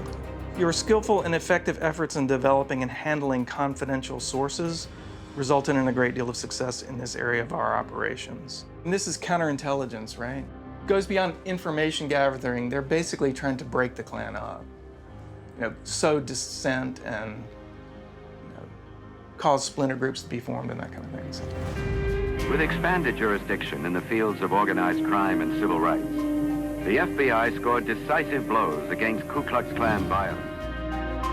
When details of George Dorset spying for the FBI emerged in 1965, it caused a huge upset within the Klan. He was forced into police protection for his own safety and banned from attending Klan meetings. As is well known now, George Dorset was also the informer. He was, in a sense, the snitch, even at the time he was rallying the troops. Frankly, I don't think anyone's ever come to grips with that, even he, before his guilt or whatever it was he ended up with. He essentially was doing something, I think, that he truly believed in, and at the same time selling it out. So you could argue that George Dorset was the true realist. He knew that the days of the Klan were measured, they were numbered, they would end, but he wanted to get the truth in as long as he could. There's little doubt that the FBI did have some success with their infiltration of the Klan, but in turn, it also led to a deeper radicalization of splinter groups who have gone further underground. Despite the jokes making their way around the South that half the people in any Klan meeting were FBI informants, that wasn't true. The Klan was being reborn. It was being reborn quickly. There were lynchings by the score, there were beatings, there were people being threatened. It was very much a replay of something that I think most Northerners and intellectuals thought was long dead. It was a replay of the old Klan. Secrecy has always been an important element in the Klan. Susan Sutton from the Indiana Historical Society has found a small figurine which used to be placed outside meetings to indicate whether it was a fully Klan event or whether non-Klan members were present. What we have here is a statuette that would have been in use by the individual Klaverns. The statuette would stand at the point of entry for members. And the story is that if both arms were in place, including this one, which is removable, then the people present were all members, and it was safe to speak about anything. If the arm was not in place, like this, then there were people present who were not members, and so any kind of secret business was not to be discussed. He says on the bottom, K-I-G-Y, which means Klansman, I greet you. And of course, he's only greeting them if his arm is in place.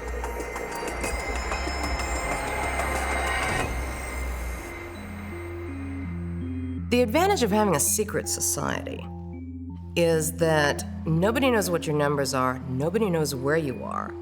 And as far as the way the Klan viewed itself in terms of their secrecy, they had no shame about being secret. They knew that being so secret inflated their numbers in people's mind. The so-called mystery and sexiness of the Klan is such that we actually have tiny little Klan groups popping up in places like Australia and Germany and so on. There's a kind of weird romance associated with it.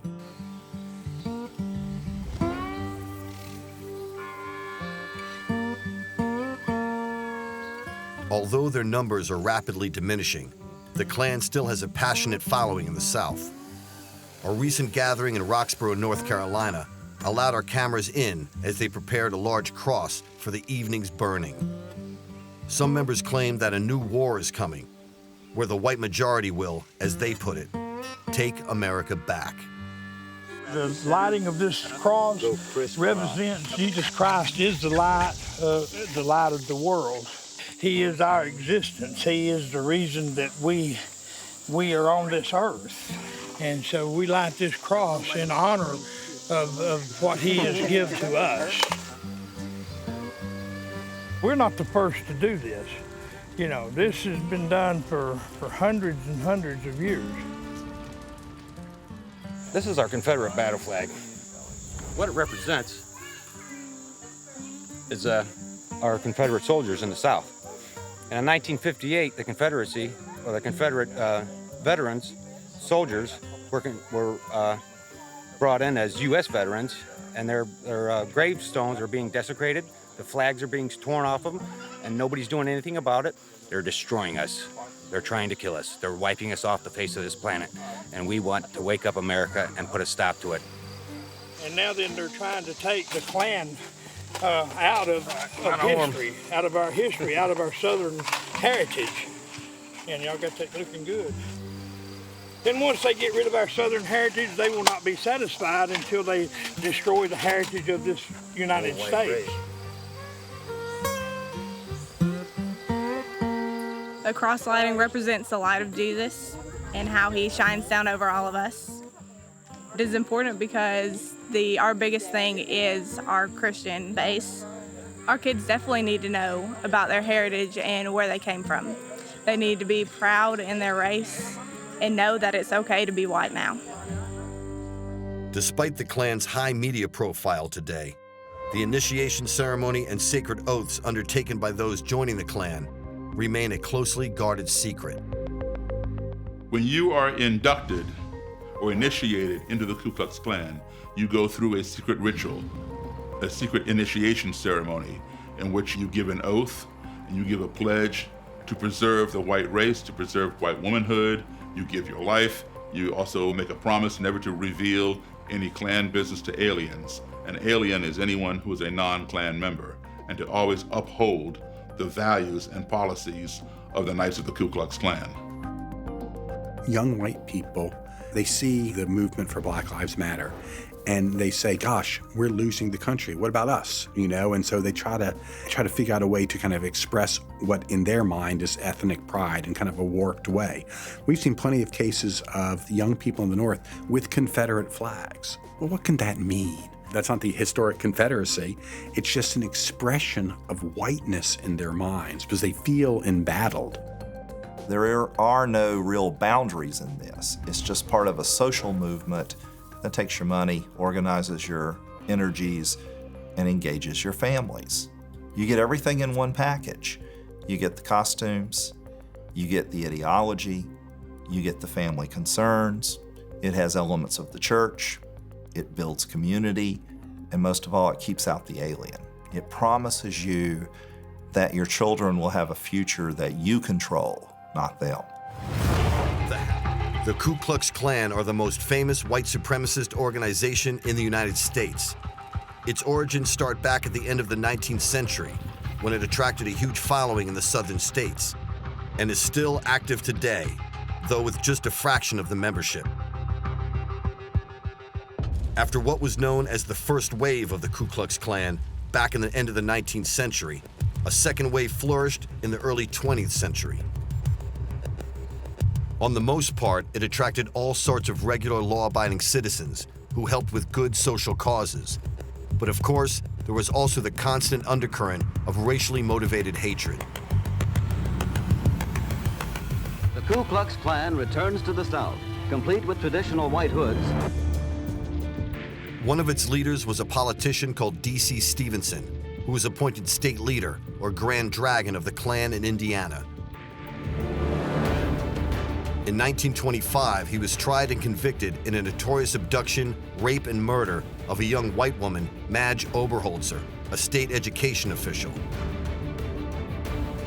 His trial, conviction, and imprisonment ended America's belief of Klan leaders as law-abiding citizens. It was a huge scandal at the time.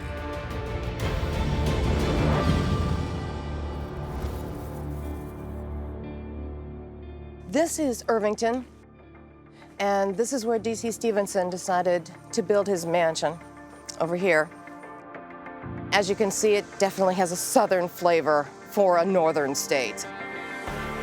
When D.C. Stevenson built this house after the 1922 and the 1925 elections, when virtually all these politicians were in his pocket, his favorite expression was, "I am the law in Indiana." And oddly enough, at parties in this house, his second favorite expression about politics was that you're safe in politics. Only one thing can ruin you, to be found in bed with a live man or a dead woman. Well, in Stevenson's case, it was a dead woman. He imprisoned Oberholzer in a small room above his garage, where it said he repeatedly tortured and raped her. He finally realized that she wasn't going to die. He did something that is so expressive of the nutty megalomania of the man, it's unbelievable. He had one of his bodyguards carry her back to her house, walked her up the stairs, dumped her on the bed, walked out. Get in there.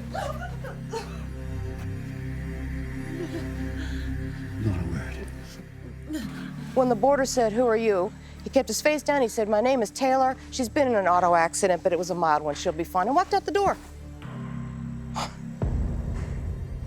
Then, when the boarder, who was in the kitchen at the time, the rest of the family was gone, again, looking for Madge, she climbed the stairs and found Madge on the bed. The entire front of the dress she had worn to dinner 3 days before was open. Her breasts covered, black and blue, and oozing blood. She could barely speak. All she could say was to ask for her mother. The woman asked, "What happened to you?" And she said, "D.C. Stevenson did this to me. He raped me. He beat me. He bit me." Stevenson! Most historians truly believe that the murder committed in Indiana was the turning point for the Klan. Klansmen at the grassroots quickly began to learn that this was not what they thought they had joined. And very quickly, we'll call them more respectable members in each community began to distance themselves. I mean, the case of D.C. Stevenson was a remarkable one because, of course, the Klan had spent most of its history railing on and on about protecting the virtue of white women and chastity and all those good things. So here is essentially the most important Klan leader in the country, who is found guilty of the incredibly savage rape leading to death of a white woman. The rape was so savage, he bit her all over her body. She was torn to pieces, that the woman died several days later, but not before giving a deathbed statement. Ultimately helped to lead to the destruction of the Klan around the country. What happened in that garage back there was the death of the Klan all over the United States. You have to remember that Stevenson chose the venue for the trial. It was in Noblesville, a heavily Klan area at that time. And 12 white men on that jury listened to her deathbed statement, and they wanted to hang him. The best they could do was second-degree murder, and they gave him second-degree murder and they recommended life. When the mask was stripped away and you saw what these people really were, how ugly they were behind that mask, that's, I think, what makes this spot and this moment in history so important. Despite the outrage over Stevenson's actions, the Klan continued strongly in the southern states. Its iconic white gowns and hoods, and its cross-lightings and ceremonies attracting an ever-loyal following. Darrell Davis is an author who's written about the Ku Klux Klan. He also has a collection of KKK robes. This is the robe of an imperial wizard. This is called a Mayoke, a blood drop emblem. The red circle, the white cross, and the red blood drop here. And if you look at these black lines here, they form Ks. There are 4 of them, and they stand for Knights of the Ku Klux Klan.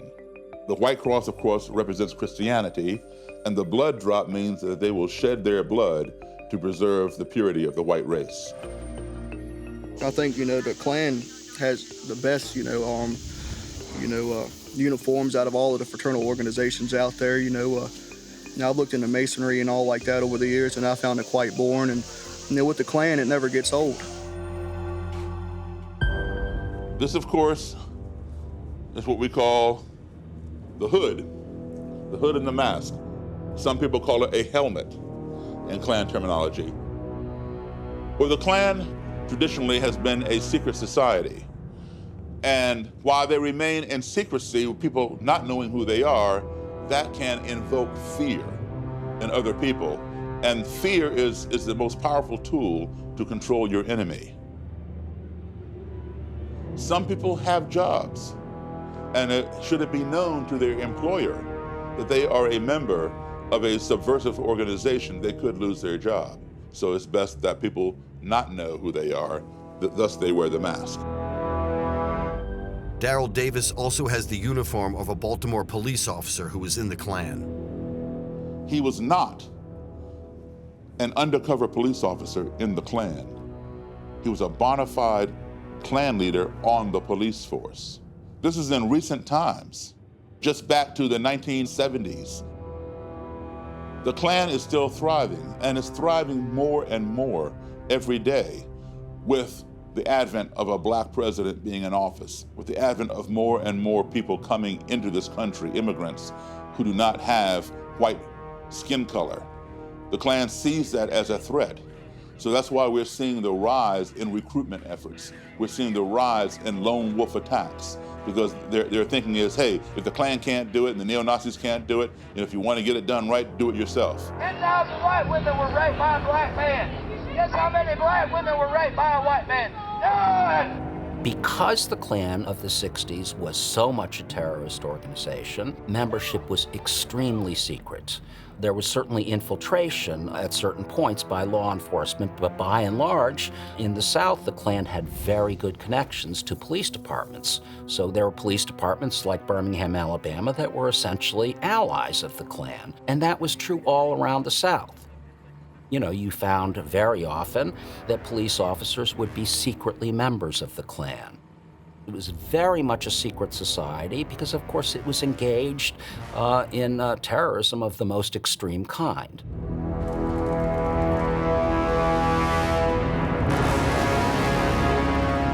The focal point of every Klan gathering for over 100 years has been the lighting of a huge cross. It's a symbol of their strong Christian faith, but it's said to also have a darker meaning. The cross burnings were usually part of Klan rallies. The cross burnings announced an event. They weren't part of the ritual.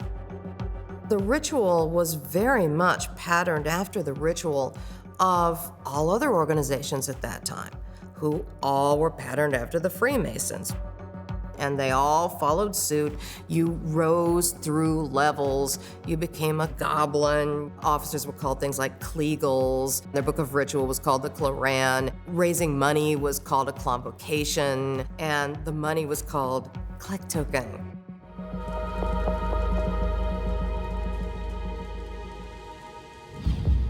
The burning of a huge cross is still very much part of KKK ceremonies today. And despite the differences and rivalries between different Klan groups, it's one element they can all agree on.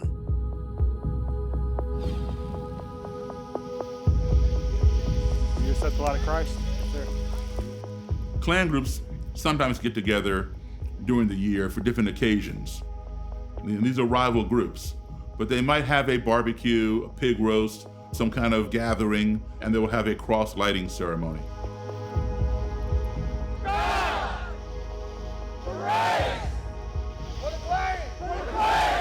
It's called a cross lighting when it's done ceremoniously.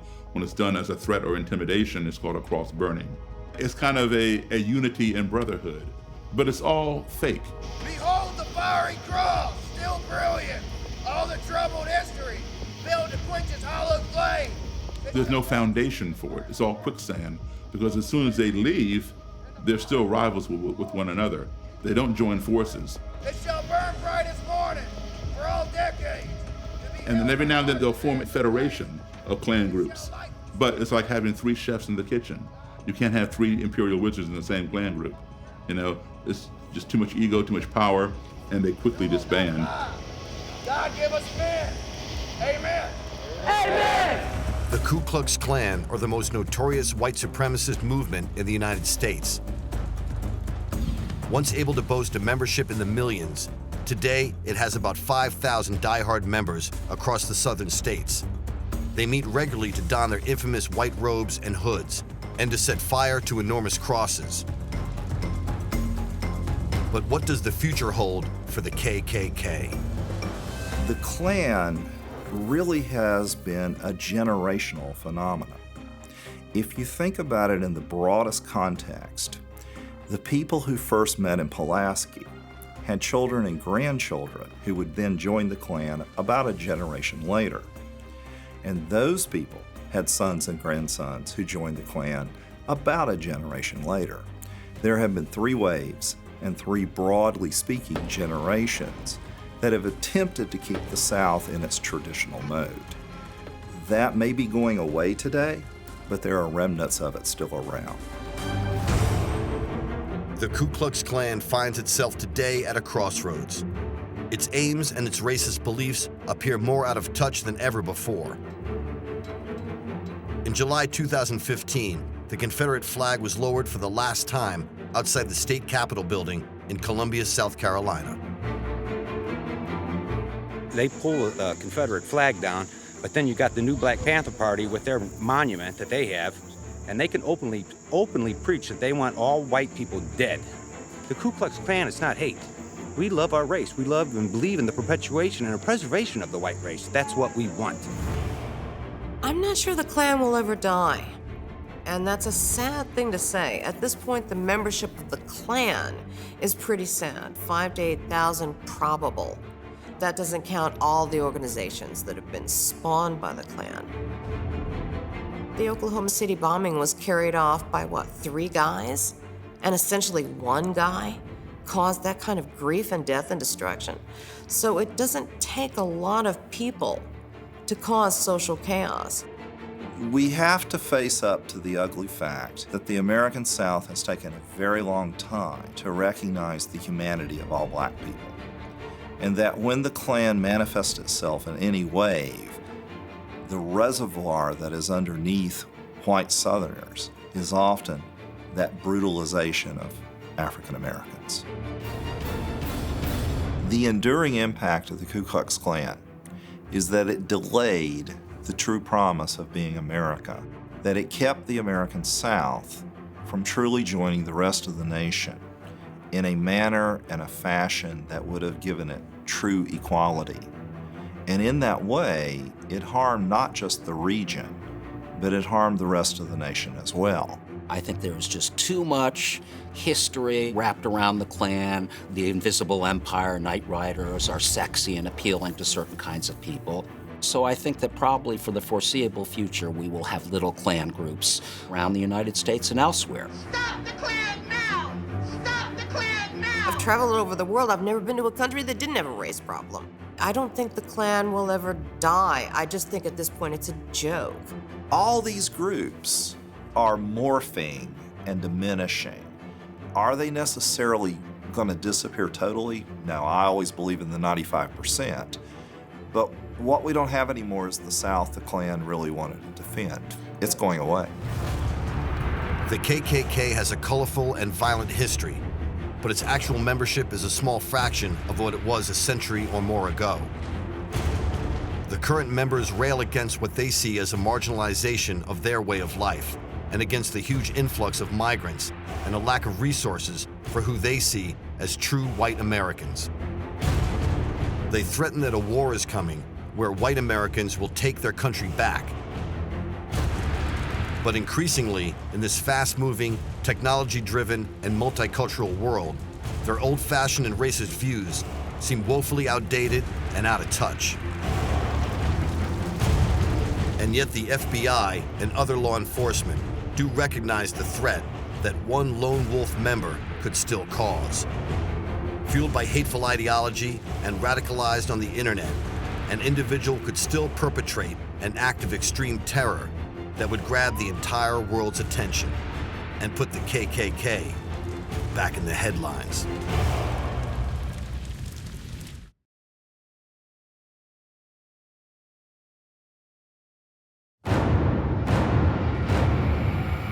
Born from the atomic ashes of World War II, the Japanese Yakuza are one of the most ruthless and feared criminal organizations in the world. They claim to be able to trace their roots back to the time of the samurai, but today are involved in drugs, extortion, gambling, and prostitution. The Yakuza exists because the public tolerates them some level. The Japanese have this word Boryokudan, which means violence group. Violence is a crucial part of our presence. Make no mistake, the Yakuza will kill people. The Yakuza are known to be a very violent organization with a history of brutal attacks, beatings, and killings.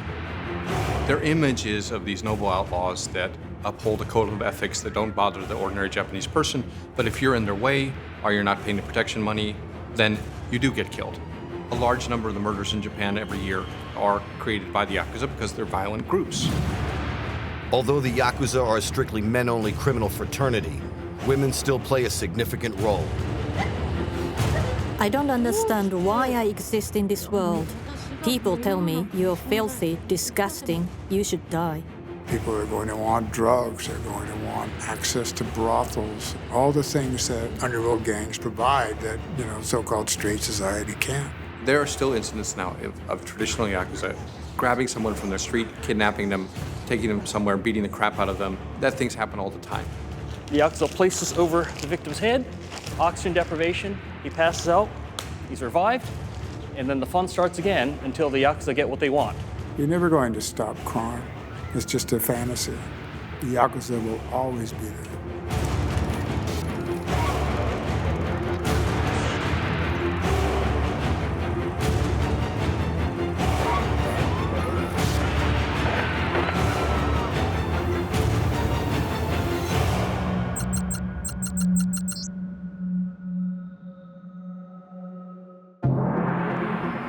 The Yakuza are a Japanese crime organization.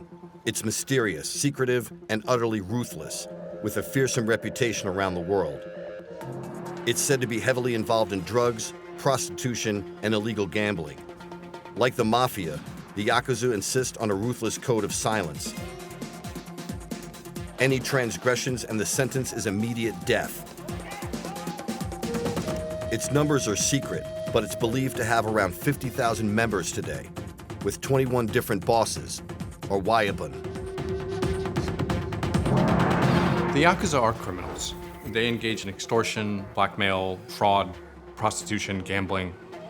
But almost every Yakuza group has a set of rules, a code of ethics, that prohibit robbing, burglary, sexual assault.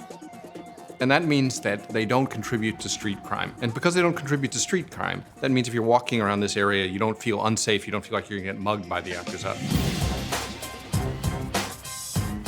The stereotype is these people who are gaudily dressed and with sunglasses and running around and looking like people you see in movies or TV shows. That's generally not the case. A lot of these guys are dressed just as regular businessmen. Decent suit, a white shirt. They will use violence against you unless you comply with their demands. The Yakuza, they just had this look, they had this edge about them. Maybe they'd be a little scar over the eyebrow or this kind of swagger or glare. You knew who they were. It's generally believed that modern-day Yakuza gangs were formed in Japan at the end of the Second World War, after Hiroshima and Nagasaki had been destroyed by atomic bombs. After the war, when Japan lost, Tokyo was, for example, was devastated. Half the city was just leveled. You had all these people coming back from the war, and there was no work for them. People were starving to death, and the only thing that kept them in business was the black market. So people naturally gravitated towards crime. What used to be common was a protection racket, where the Yakuza will come in, they'll say, hey, nice place you have here. We'd hate to see somebody mess it up. So why don't you pay the Yakuza a certain amount? They get their money, you get some kind of tangible reward, and you get the added benefits of having a sort of on-call security service. In the old days, that wasn't a bad deal. But who actually runs the Yakuza today? Its 50,000 members are said to be run by a small star chamber of ruling bosses, known as the Wayabun. And there are 21 different Yakuza organizations, and each one has a sort of different structure, but basically they're all pyramid. And they're structured as a kind of all-male family. There are no females in the Yakuza, not many females with any power. So you have at the top of each part of the pyramid, the Oyabun, that is the father figure. Under him are the oldest brother and all the other children. Depending upon where you are in the Yakuza group, you pledge allegiance to the Oyabun, or you pledge allegiance to the older brother. There are also brother-brother ties within the organization. It's very fraternal, it's very patriarchal, and it is meant to be a family kind of structure. Everybody starts on the bottom, they work their way up. They can start as early as teenagers. First, they're loose associates, and they earn their positions, and they give them positions of more responsibility as they perform better. And now, as far as performance, that means money. See, a Yakuza must pay dues to his organization to belong.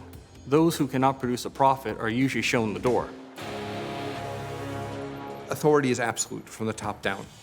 You're never supposed to speak back to your elders or dispute your boss. There's this famous Yakuza saying, which is, if the Oyabun says the passing crow is white, it's white. The Yakuza would often say, we're not like the mafia. We have a certain code of honor. We have loyalty to the bosses. We don't bother the average person in the street. We provide services for society. We keep the crazies and psychos off the street. There's a certain truth to this, but at the same time, these guys are also criminals, and there's some really nasty people, and they do some horrible things. Their image is of these noble outlaws that uphold a code of ethics that don't bother the ordinary Japanese person, but if you're in their way, or you're not paying the protection money, then you do get killed. A large number of the murders in Japan every year are created by the Yakuza because they're violent groups. But how powerful is the Yakuza in Japanese society today? American journalist Jake Adelstein is one of the world's leading authorities on their activities and history. He has spent years investigating the Yakuza and has received several death threats. His book on his exploits, Tokyo Vice, has become a bestseller. From 1999 to 2000, this was my area. I was on the police beat. This area was wonderfully sleazy when I first started. In the 90s, you would have touts on the street, scantily clad women, incredibly brazen advertisements for the various sexual services out here. It was insane. This will take us past what used to be the meeting place for all the local thugs. The Furin Kaikan is famous. There was a time, like in the 90s, when you would go into the Furin Kaikan and see an incredible assemblage of thugs and people with tattoos and missing fingers and things. Are Yakuza very visible here? Or? I wouldn't use the word, the Y word here, because it makes people nervous. Some Yakuza are very smart and charming, very sophisticated. I mean, there are all sorts of levels. I mean, there are guys you'll see who wear, Brioni suits, speak English. But on the other end, there are guys that can't get a good job anywhere, just troublemakers, but they have muscle, and so they join gangs. And the gangs use that muscle when necessary, like collecting loans. This on your right, coming up, is the Shinjuku police box. This is the most busy police box in any place in Japan. You can see the police car over there. The police have a strange relationship with the Yakuza in many cases. Many times these guys grew up together as kids. Some end up as police officers, some end up as Yakuza. But they know each other. They're in constant contact with the Yakuza. They're often exchanging information as well to better society, as they both believe. For example, if there's a case where there's a murder, it happened on Yakuza turf, the police want to know about it, the Yakuza will generally cooperate with something like that because they don't want that kind of petty crime or bad stuff in their turf either. At the same time, unfortunately, every police force out there has some dirty cops. In the past, some police officers have been arrested for passing information that they should not have to Yakuza friends. And sometimes the police are in debt to Yakuza due to their patronage of illegal Yakuza gambling establishments, for example. And then they're extorted to provide information about the rival gang members or on police operations. When someone gets killed in Japan and it's a homicide, it's a big deal and it's national news. The police have to set up a special investigative division to take care of a murder because it's a serious crime. To catch a killer before he kills again. A huge operation to track down the person responsible for at least one death, and perhaps more. It's sort of a mutual agreement that there are certain areas that the cops will enforce, and there are certain areas that they'd rather have the Yakuza enforce. They will defend their own turf. They will not tolerate petty crimes in their area that gives their businesses or the businesses that are under the protection any kind of negative effects. See these guys all over here on your right? That's the aura of mob. I mean, you're seeing a lot of black cars and black Mercedes here and guys sort of hovering around. There's definitely something going on. You can probably safely assume that they are local yucks. This is a nerve-wracking place. This isn't a place you go to relax. The competition is fierce here. Every gang has its own little fiefdom here, and you don't want to step on somebody's shoes. They have this really ugly, violent side. People who wind up in Yakuza organizations are people who can't function. They have violent tempers and they can't control them, so they have to join an organization where the boss is so powerful that he can, control them. We're going to stop here, but we're kind of in an area that's still really controlled by numerous factions of the Yakuza, and they really don't like being photographed.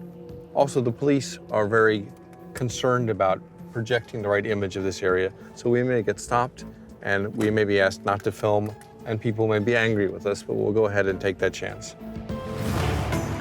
The Japanese Yakuza is one of the most infamous and feared criminal organizations in the world.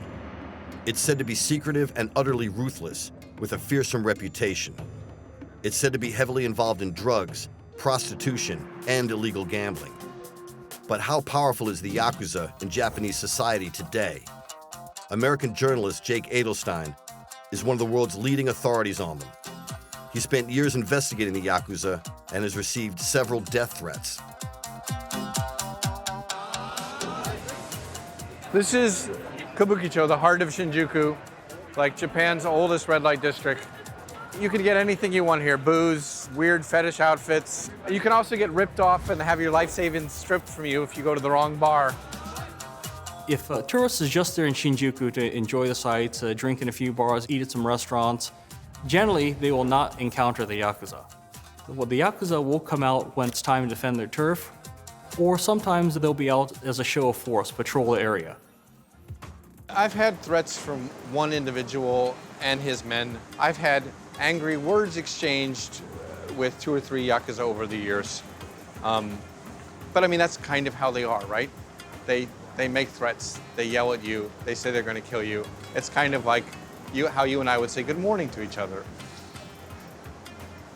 If they really want to kill you, they're not gonna threaten you, they'll just do it. Like the mafia, the Yakuza insist on a ruthless code of silence.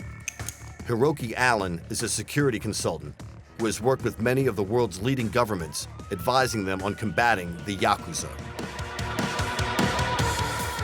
In Japan, laws forbid private citizens from owning most weapons. No firearms, no blades, you cannot carry these.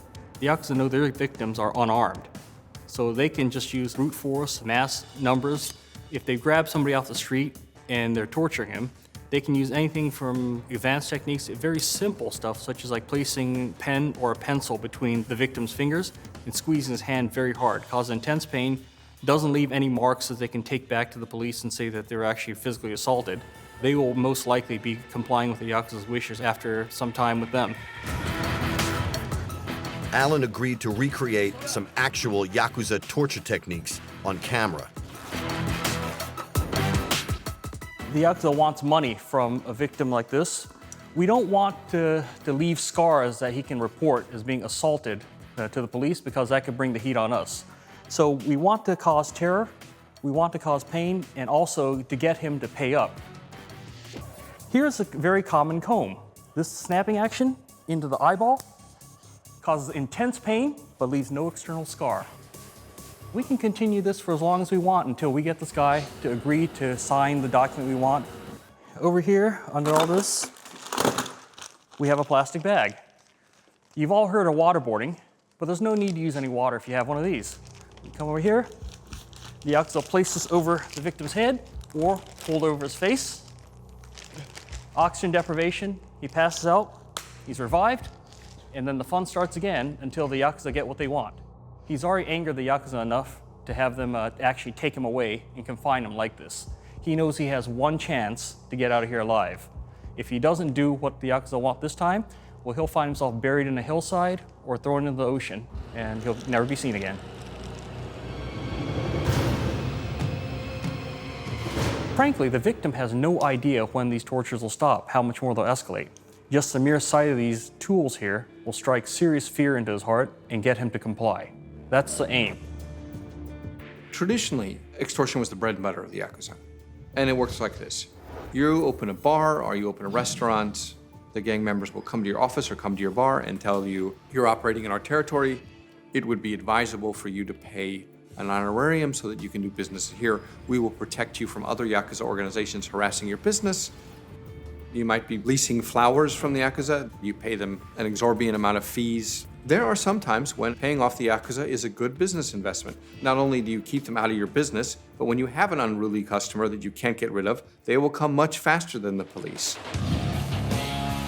Like the mafia, the Yakuza is made up of hundreds of small and mid-sized gangs who are constantly fighting over money, drugs, prostitutes, and of course, turf. The battles are bloody and brutal. Every so often, 2 gangs will move into the same territory. There'll be an argument, and there'll be a shootout, there'll be a fight. You know, guns are illegal in Japan. If you're caught with a gun, you can go to prison for several years. They're very serious. The Yakuza know not to carry firearms around because if they are accosted by police, they're going straight to prison. If they're carrying blades, yes, that's the same thing. So many times they'll carry innocuous-looking items that may not qualify as weapons. For example, a drink in a glass bottle. They don't walk around with weapons. The number of shooting incidences involving the Yakuza is extremely rare. Last year, the number of shooting deaths in Japan was 6 people. That's in a nation of 127 million people. I think that's like, 1 hour in the United States. Firearms. The mere sight of these will cause panic. The Yakuza don't have unlimited supply of ammunition.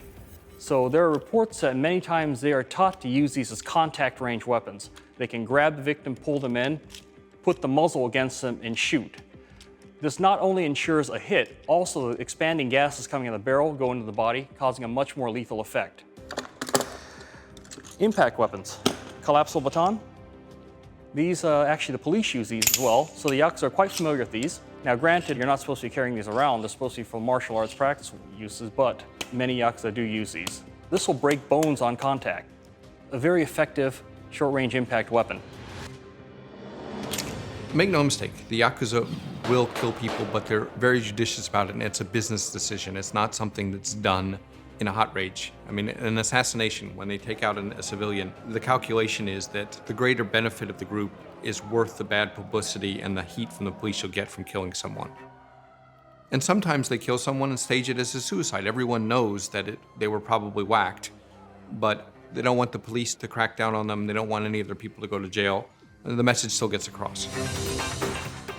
The Yakuza really had become involved in all aspects of society, from narcotics business, prostitution, gambling, protection, on up the scale through real estate, the stock market, and construction and legitimate businesses.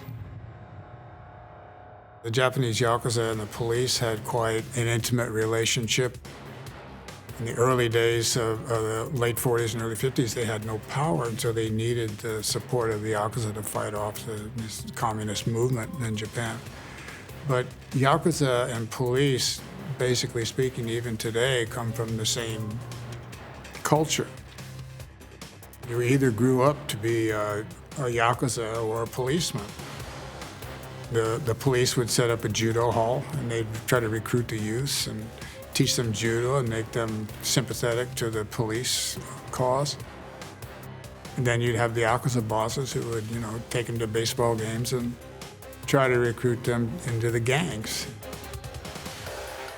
Or you had your choice of going one way or the other, but a lot of these people are boyhood friends, And still, even today, you see them. They'll get together behind the scenes, and they need to keep the channels of communication open in order to control crime.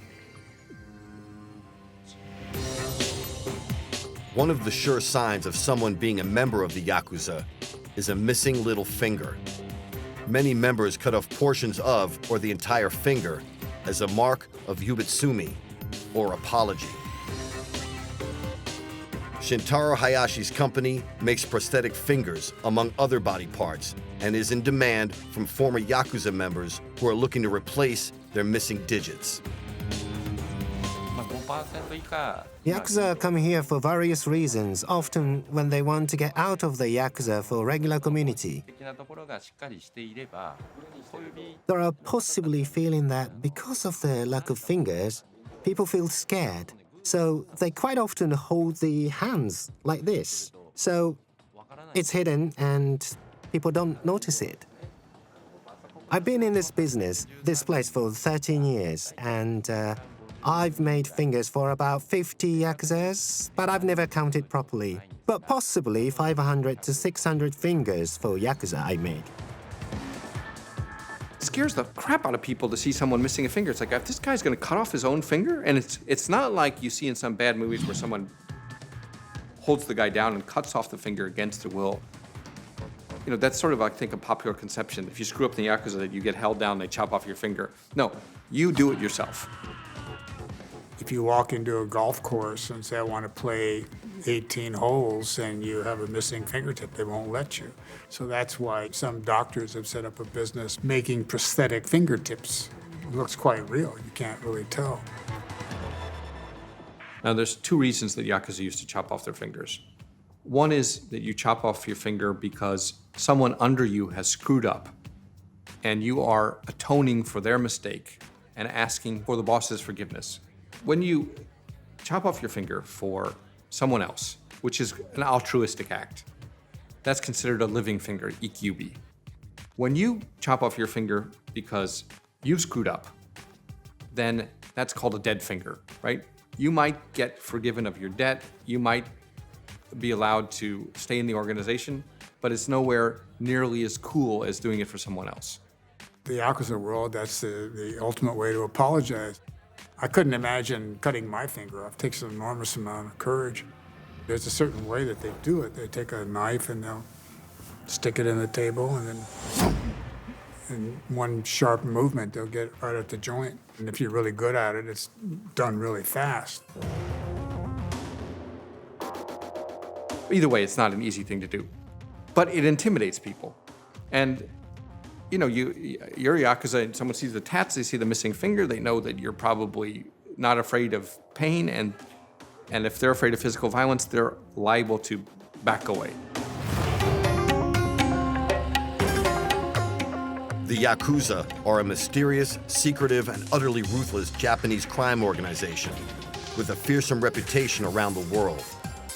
It's said to be heavily involved in drugs, prostitution, and illegal gambling, and like the mafia, insist on a ruthless code of silence. Any transgressions, and the sentence is immediate death. Tattoos are a way of life for all Yakuza, denoting both their life stories and their positions within the complicated hierarchy. Mr. Horyu has been inking Yakuza members for many years. We have a long history of tattoos and a very special, peculiar kind of design with color and also patterns. It has very unique position in our culture. Traditionally, when you get tattooed, you were saying goodbye to the civilian life because Japanese really discriminate against tattooed people. So you're sort of saying, to hell with being a normal person, I am dedicated to this organization. So that's one meaning. And often, young Yakuza would have the name of their organization tattooed on their body, sometimes even the name of their oyabun, their Yakuza father. That's corporate branding taken to the extreme because once you have your organization tattooed on your body, it's very hard to change jobs or organizations. The tattoos are a sign that you belong to a certain gang. You have a certain design, a dragon on your back. It's a very painful process. It takes quite a while. It's another kind of rite of passage. Traditionally, the tattooing was done with blunt needles and literally gouging into the flesh so deeply that it destroys the epidermis. It's painful. There's a lot of blood. And by getting a tattoo, especially an ornate tattoo, you are showing the world that you are a tough guy. This is how much pain I can endure. And other Yakuza, seeing the depth of your tattoos and how finely colored it might be, are going to assess, wow, this is someone who can take a lot of pain.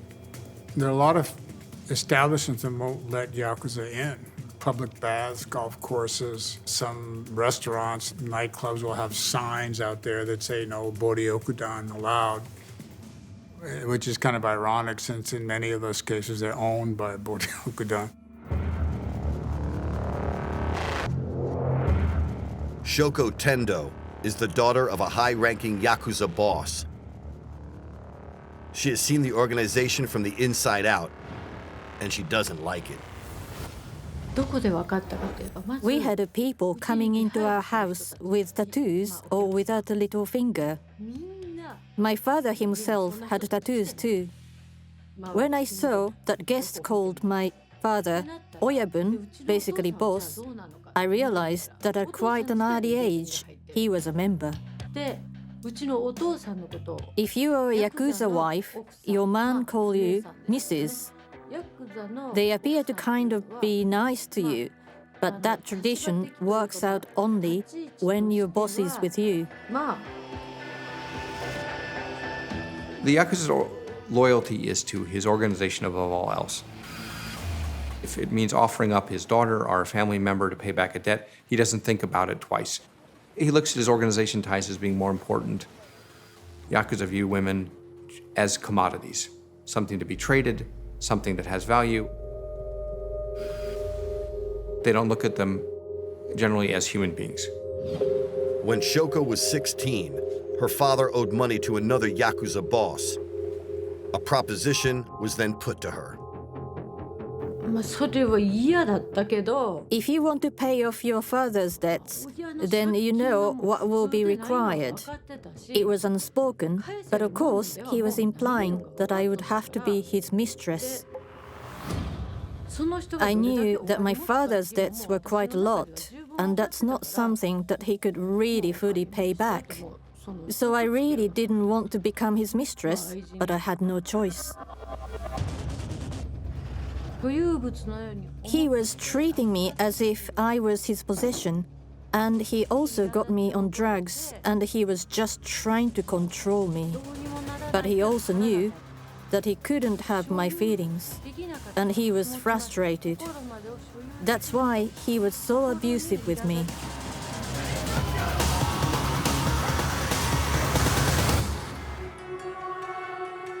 I would never recommend becoming a mistress to the Yakuza. It's a terrible life.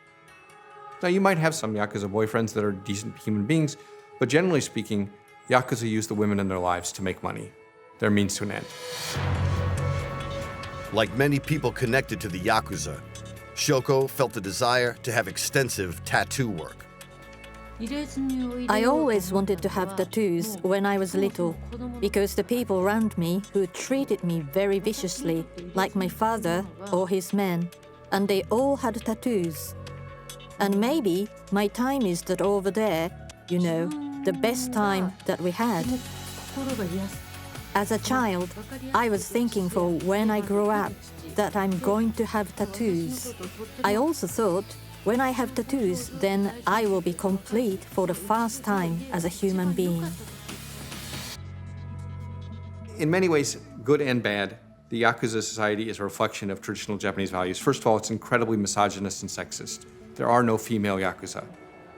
Japan has this word danson johi, respect the male and disrespect the female. And you certainly see that in Yakuza society where women are only seen as commodities, are at best somebody that helps support the big boss. The Yakuza are the infamous and all-powerful Japanese crime organization with a fearsome reputation around the world. It's said to be heavily involved in drugs, prostitution, and illegal gambling, and maintains a ruthless code of silence. Any transgressions, and the sentence is immediate death. It's believed to have around 50,000 members today and about 21 different bosses, or Wayapun. Yakuza members are notoriously media shy. They rarely give interviews and hate being filmed or photographed. However, we got one member to agree to talk to us, provided we don't reveal his identity in any way. We are regarded as a necessary unit of society. I'm in the middle rank. I have been in this business for nearly 20 years. We have our own belief or faith. If the seniors give us order, we do as much as possible and follow this order. Always the danger or a threat is being around day by day, and I sometimes just seek for the danger by myself, to step into it, to get it, but I do it. It's very hard to identify Yakuza on the street these days because there's pressure from the police, so they're being forced underground. The Yakuza have generally made a lot of money from extortion, prostitution, gambling, and they're also taking protection money from a lot of the businesses in the area. I think the current estimate of Yakuza numbers is close to 40,000. That's probably downplaying the number that are still in business, but the police have done a good job of driving lower-ranking members out of the business or into jail. It's now over a week since the head of an 11-year-old boy was found outside the gates of a junior high school in Kobe. The number of official Yakuza keeps going down, but crime keeps going up. somebody's committing the crimes, and just take a wild guess, and I would say that these are former members of Yakuza groups that are working as freelance or working in a different capacity. It isn't easy to be a proper member. There are several years of being apprentice with a trainee kind of status, then to be recognized and to be received as a full member and go up the hierarchy. It's about doing a good job and business or to commit something, to go to the prison. Violence is a crucial part of our existence. We have to commit something and be imprisoned for that.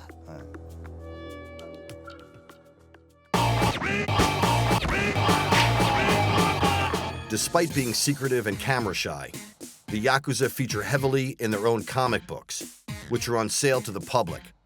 They depict their history, as well as news of recent events, arrests, and even deaths. So this is a Yakuza fanzine. It'll tell you what's happening in the industry, who's moving up, who's moving down. This is a picture of the Inagawa Kai. Notice they're all in their traditional Japanese dress. Everyone knows the head of the Yamaguchi-gumi. It's not like these people are unknown. So if you look at the table of contents here, there's interviews with members of the Inagawa Kai. There are letters from people in prison. There's a quick roundup of who's been arrested. So you can see if your buddy's in jail or not, or when he might be getting out. It must appear as kind of insane, right? This magazine itself has 221 pages. Imagine going to the bookstore in the United States and buying, Crips Monthly, which would give you, 200 pages of what's happening with the Crips. People who are reading this stuff are the same people that read historical novels in Japan. I mean, it's your middle-class, white-collar salaryman, or maybe blue-collar guys as well. They're reading it and they're thinking about a time when if you had guts and brains and daring, you could be a successful gang boss and that people would admire you. Manabu Miyazaki is a writer who's long been a figure connected with the Yakuza. He has always denied being a member, but the rumors persist, and he's become what he calls a freelance Yakuza in Japan. He explains the importance of the sake ceremony within Yakuza circles. Because the Yakuza is a kind of imaginary family, ceremonies are very important for the Yakuza. Because doing this ceremony establishes the relationships of the person, to not ever be betrayed. So in a way, he cannot get away from the Yakuza community. For that reason, they spend a lot of money to conduct the ceremonies. And have the sake confirms the relations. And make a strong pledge. Miyazaki explains that when you're in or associated with the Yakuza, it's a dark, dangerous business where you always have to be watching over your shoulder. To illustrate the point, Miyazaki himself was shot in a gangland attack in 1986. I went to the restaurant, dinner with all my friends, just having a meal and some negotiations. Then the hitman came in and shot me. One of the bullets hit my body. When I was shot, I just felt hot. Not much pain, actually. Then it gradually came. These last 30 years have always been tense. I cannot be relaxed at any moment. You have to stay alert to stay alive. So when gang war escalates, it can really escalate into a bloody mess. But the Yakuza exists because the public tolerates to them some level. So when you start having shootouts in the streets and innocent people get killed, that results in stronger laws, police crackdowns, lots of arrests. So it's bad business to have a gang war. And as the Yakuza become more financially savvy and laws in Japan have changed to make it so that the top dogs can be sued for any crime committed by the lower level Yakuza things, they're less prone to use violence because it's costly. Many times the Yakuza use an indirect approach to get their message across, so instead of attacking the actual principal, they'll attack a close family member, someone who means a lot to them, to send a message. Now, to get to this level, they've most likely warned verbally or maybe in a written way. If they don't follow the arguments, then they put the Yakuza into a position where they must defend their turf. And this is where the violent acts may occur. You know, they'll start out with a midnight knock on the door. You know, we've come to collect our money. They'll just scare the bejesus out of you. They'll start calling you in the middle of the night. They could beat you up. They could kill you. They could, you know, make your daughter come work for one of their nightclubs or the houses of one of their brothels. In extreme case, in the past, the Yakuza have found people who will not comply with their wishes. So in order to make an example out of them, they'll send guys out to grab them, put them in a car, take them to a remote location, and torture and kill them. The Yakuza are the biggest and most powerful Japanese crime organization. They are extremely secretive and utterly ruthless, with a fearsome reputation around the world. They are said to be heavily involved in drugs, prostitution, and illegal gambling. And like the mafia, the Yakuza insist on a ruthless code of silence. Any transgressions, and you die. It's believed to have around 50,000 members today, and about 21 different bosses are Wayabun. The Yakuza has dominated the Japanese media for most of the 20th century. But what does the future hold for this mysterious organization? And is it, as some say, slowly losing its edge and control of events? Japan is one law away from wiping out the Yakuza, and that would be a Criminal Conspiracy Act. A Criminal Conspiracy Act would allow the Japanese police to seize the property of the Yakuza bosses, take down their offices, take down their businesses, take away all their assets, and put everyone in jail. But the police and the Yakuza sometimes become friends in a sense. They share personal knowledge of each other, they might go drinking, there might be camaraderie.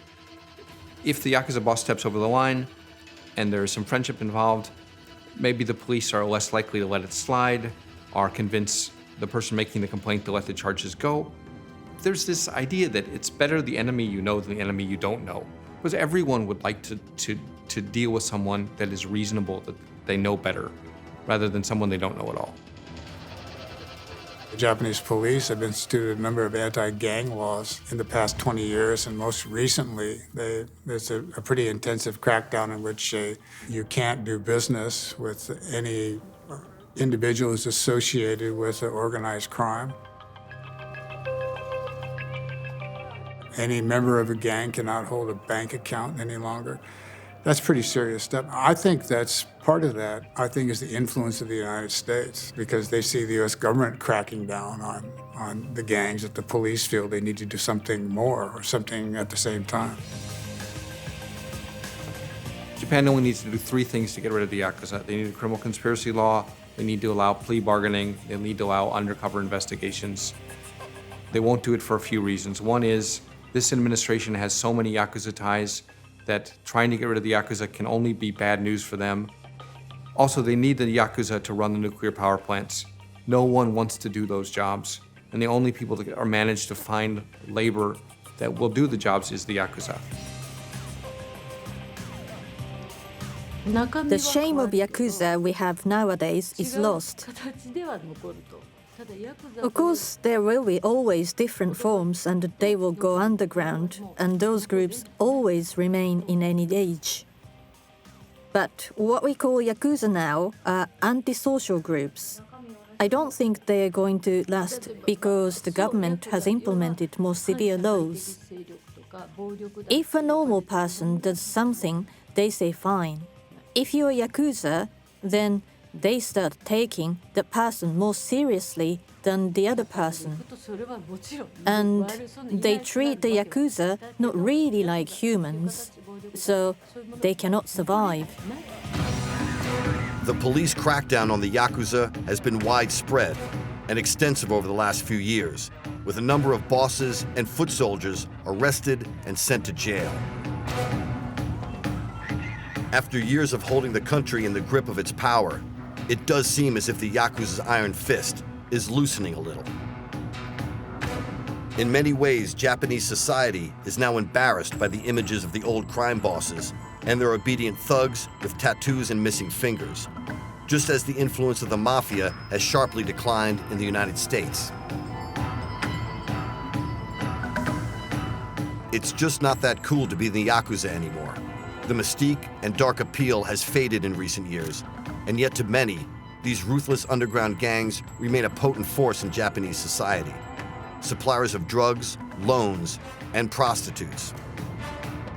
And the success of the Yakuza comic books proves that to those in that world, and to those who want to be part of it, their mix of violence, sex, gambling, and drugs is as alluring as ever. Japan doesn't want to have this sort of spectacle of semi-public organized crime groups that no other country has. You know, what other country has Yakuza fanzines? You can't go to England or Australia and buy Mafia Monthly. So when you have organized crime members existing in public and with impunity, it makes Japan look bad. The Yakuza will always be there, whether they're as members of formally organized groups or in some other form. I mean, there'll always be criminals in every society. To catch a killer before he kills again. A huge operation to track down the person responsible for at least one death. They provide a service. They answer needs of society that other institutions can't provide. People are always going to need somebody, say, to collect a loan that nobody wants to pay. People are going to want drugs. They're going to want access to brothels. All the things that underworld gangs provide that, so-called straight society can't. The Yakuza would like to survive because they don't know any better. I mean, you take a guy who's in his 30s or 40s, who's tattooed, he's missing a finger, what the hell is he going to do in Japan? The number of Yakuza that are successfully integrated into society after leaving the Yakuza are less than 10%. The number of successful cases that the police can claim of reforming Yakuza is abysmally low. And that's going to be a real problem for Japan. Technically, they've reduced the numbers by half of what they were 4 or 5 years ago. But where are these Yakuza going? What will they do? When they get out of prison, what jobs will they find? And with no discipline and no organization to go to, they'll probably turn to violent crime because that's all they know. You're never going to stop crime. It's just a fantasy. Always be there. The Yakuza will always be there. Despite constant media speculation about their future, the Yakuza remain a dominant force in Japan today. According to police estimates, the number of members is said to be half of what it was. But make no mistake, it still has a very real presence in cities like Tokyo and Kyoto. And it still has its fingers in all types of crime: extortion, gambling, and prostitution. But as the Japanese government cracks down on them, many former Yakuza members released from jail find it hard to live a straight life, often returning to crime.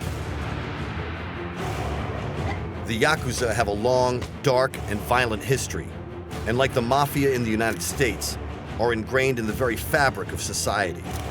Their numbers and popularity might be declining, but they're not done yet.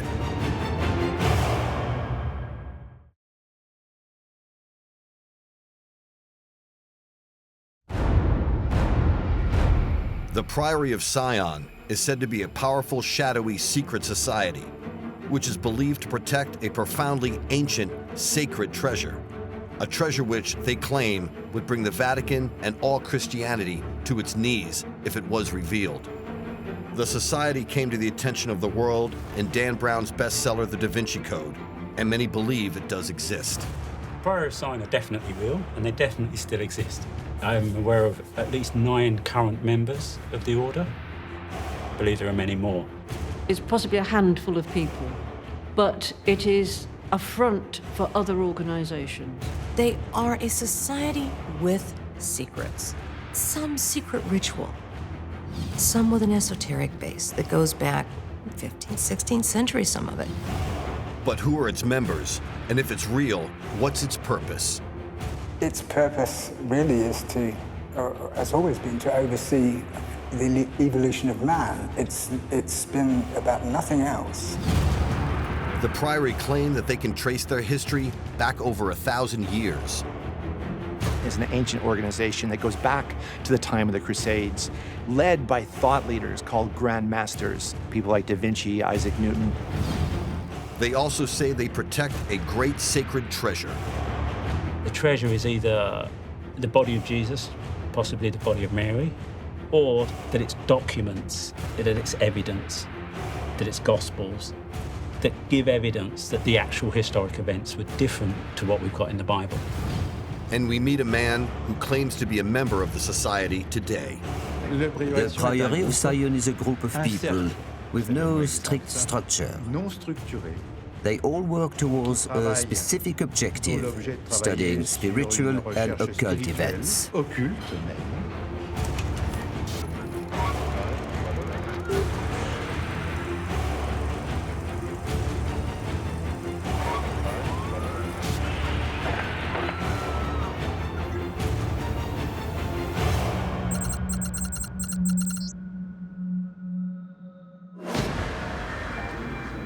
The Priory of Sion first came to the attention of the public in the late 70s through the publication of a best-selling novel, Holy Blood, Holy Grail, which created a huge controversy around the world by claiming that Jesus did not die on the cross, but survived to marry and raise a family with Mary Magdalene.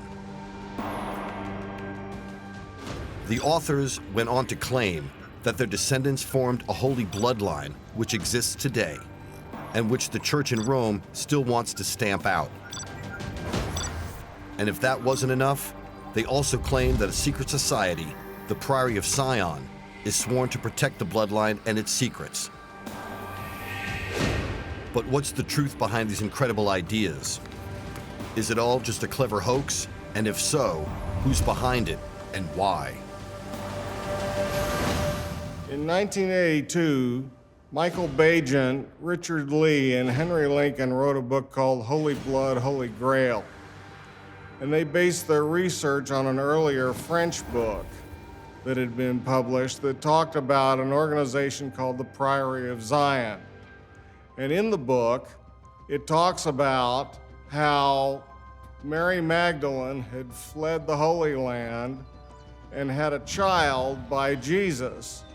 And from that child descended the Merovingian line of French kings.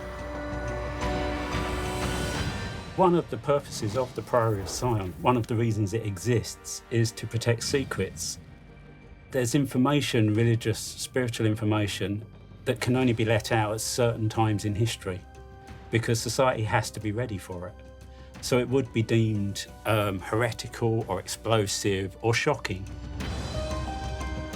According to the book Holy Blood, Holy Grail, one of the secrets that the Priory of Sion keep is hard and definitive evidence of the marriage of Jesus to Mary Magdalene.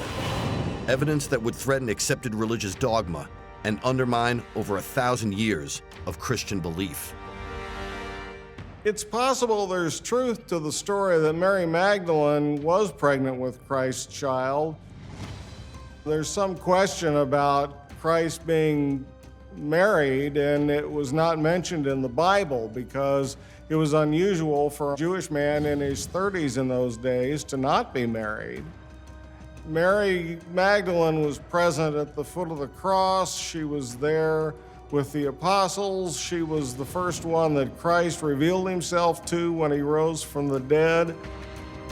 So there are many reasons why it's a popular theory, popularized by Dan Brown, that Mary Magdalene was married to Christ. I read Holy Blood, Holy Grail years before Dan Brown came out. And it was for many people an earth-shattering assertion that the marriage at Cana had been rewritten, that it was Jesus' marriage, that it was Jesus' marriage to the Magdalene. These were all older ideas than most people thought. A generation had passed since anyone had seen them. Agent Leon Lincoln's book, The Holy Blood and the Holy Grail, hit the book stands, and it built on the idea of the Priory of Sion as an age-old secret society, protectors of a bloodline, but this time they added to the Merovingian bloodline the idea that the Merovingians were descendants of Jesus and Mary Magdalene. So it was a sacred bloodline. And this, of course, just really took off. It excited everybody to the utmost. And then Dan Brown's Da Vinci Code didn't really add very much apart from stress the idea of the Priory of Sion as a secret society devoted to protecting the sacred bloodline of Jesus and Mary Magdalene. And it caused a huge scandal. It was heavily featured in the press because they'd arrived at the conclusion that Jesus was married and that he had fathered children. And this came as a great shock to many people who had been living under the belief that what their church had been telling them was true. And also it was very challenging for the Catholic Church because it went against 2,000 years of dogma. Because if there are descendants of Jesus, it puts the Pope into conflict as to whether he really is the single source as the most important religious person on earth. Suddenly there are challenges. If you've got a descendant of Jesus, should we be listening to somebody who's elected as a pope? Or should we try and find these people? After The Holy Blood and the Holy Grail became a bestseller, the Priory of Sion became this sort of sinister organization, and people thought that what had been shared so far was just the tip of the iceberg. What else has been concealed down through the ages? Who else is a member? What do they really control? Are they controlling our governments today? In the early 1970s, a Frenchman claimed to be the then Grand Master of the Priory of Sion. His name was Pierre Plantard, and he agreed to be interviewed for the BBC in Paris. Can you tell us whether the Priory of Sion still exists today? À l'heure actuelle, Sion existe toujours. Monsieur Plantard, over the centuries you have, how shall I put it, you have supported the Priory of Sion. Nous avons soutenu Sion. Et Sion nous a soutenus. We. Who are we? Nous, je parle de la lignée mérovingienne, car notre lignée est issue de Dagobert II. Les Mérovingiens, ce sont eux qui ont fait la France. Plantard claimed to be descended from the Merovingian line of kings in France, but he had absolutely no background with those line of kings. So Pierre Plantard really was nobody. He was an editor of a magazine, small circulation, not on any sort of world stage, but guess what? That was his aspiration, to be on the world stage and to associate himself with a lineage, an ancient lineage, that would give him the political prowess to potentially be the King of France, if not Europe.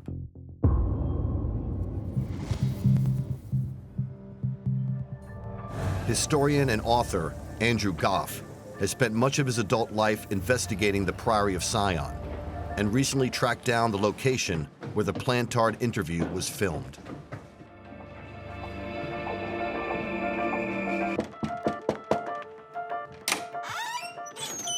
Bonjour. Bonjour. So nice to meet you. Oh, Thank you for allowing access. This is fantastic. So this is it. This is where the interview took place.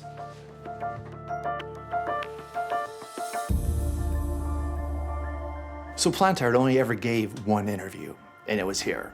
So, back in the 70s, Henry Lincoln, co-author of The Holy Blood and the Holy Grail, interviewed him here in what was his flat. The thing is, Plantard totally looked the part. He was a little nervous. He was distinguished. He was a gentleman of a certain age. He was wearing, a fine suit, and he looked like the kind of guy you'd expect the Grand Master of the Priory of Sion would look like. One of the most interesting aspects of Plantard's interview was his mention of an obscure village in southwestern France called Rennes-le-Château. He said that it held a great secret, a treasure, but not necessarily a material one. Monsieur Plantard, is there still a secret at Rennes-le-Château? Mais le secret n'est pas seulement à Rennes-le-Château. Il est aussi autour de Rennes-le-Château. Will the treasure of Rennes-le-Château ever be found? Ici, vous me parlez d'un trésor matériel. Ne parlons pas de trésor matériel. Disons simplement qu'il existe un secret à Rennes-le-Château. Il est possible qu'il existe autre chose autour de Rennes-le-Château. Fascinating interview. I'll never forget the look on Plantard's face. Totally incredulous. Like, either can't believe you figured it out, or I can't believe you've come to this conclusion. I never really meant for any of this to be taken very seriously. For the life of me, I don't know which I believe. When pushed by the BBC interviewer to reveal what the secret was that the Priory guarded, Plantard was less than forthcoming. Je ne peux pas vous répondre à ce sujet. Watching the interview today, it's really amazing to look at Plantard and how he behaved. He was nervous, and he's talking about things like the Priory of Sion, and he seems relatively comfortable with that. But when Lincoln asks him directly about the mystery of Rennes-le-Château and tells him what he thinks it is, Plantard's reaction is really peculiar. First of all, he says, the mystery is not in Rennes-le-Château, it's around it.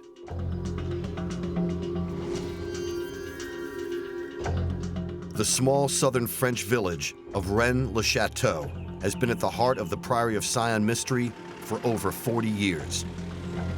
It's said that in the 1890s, the village priest became fabulously rich overnight after digging up a vast treasure. But what did he discover? Was it gold and coins, or something much more important? Rennes-le-Château is a small town in the French mountains that has some unique characteristics.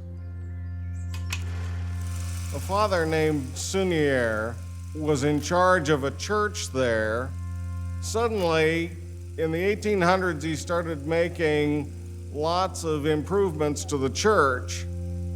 Everybody wondered where his money came from. The rumor started that he had discovered buried treasure inside of the church. The mysteries of Rennes-le-Château are three. Where did he get the money? What did he actually find? And why did he do with it what he did, which was the way that he's decorated his church is very unorthodox. So those are the underlying mysteries of Rennes, and they exist today. You can go and research them. The possibilities of what Berenger Saunier found are almost endless. Did he find information about the whereabouts of the bodies of Jesus Christ and Mary Magdalene? Did he find something as simple as treasure from the French Revolution? Did he find heretical information that the church would have been nervous about getting out into the public, such as Jesus Christ not being crucified?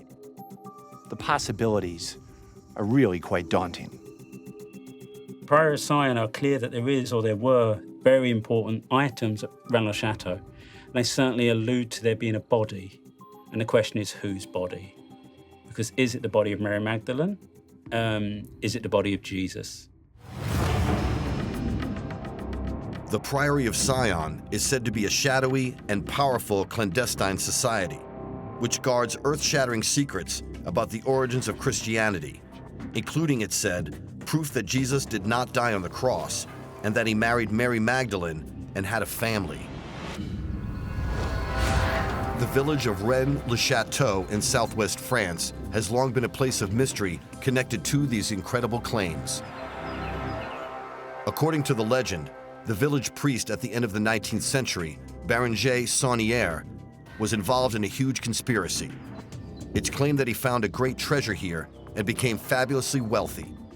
Some say he found the tombs of Mary Magdalene and even Jesus Christ, while others say he discovered the hidden treasures of Jerusalem.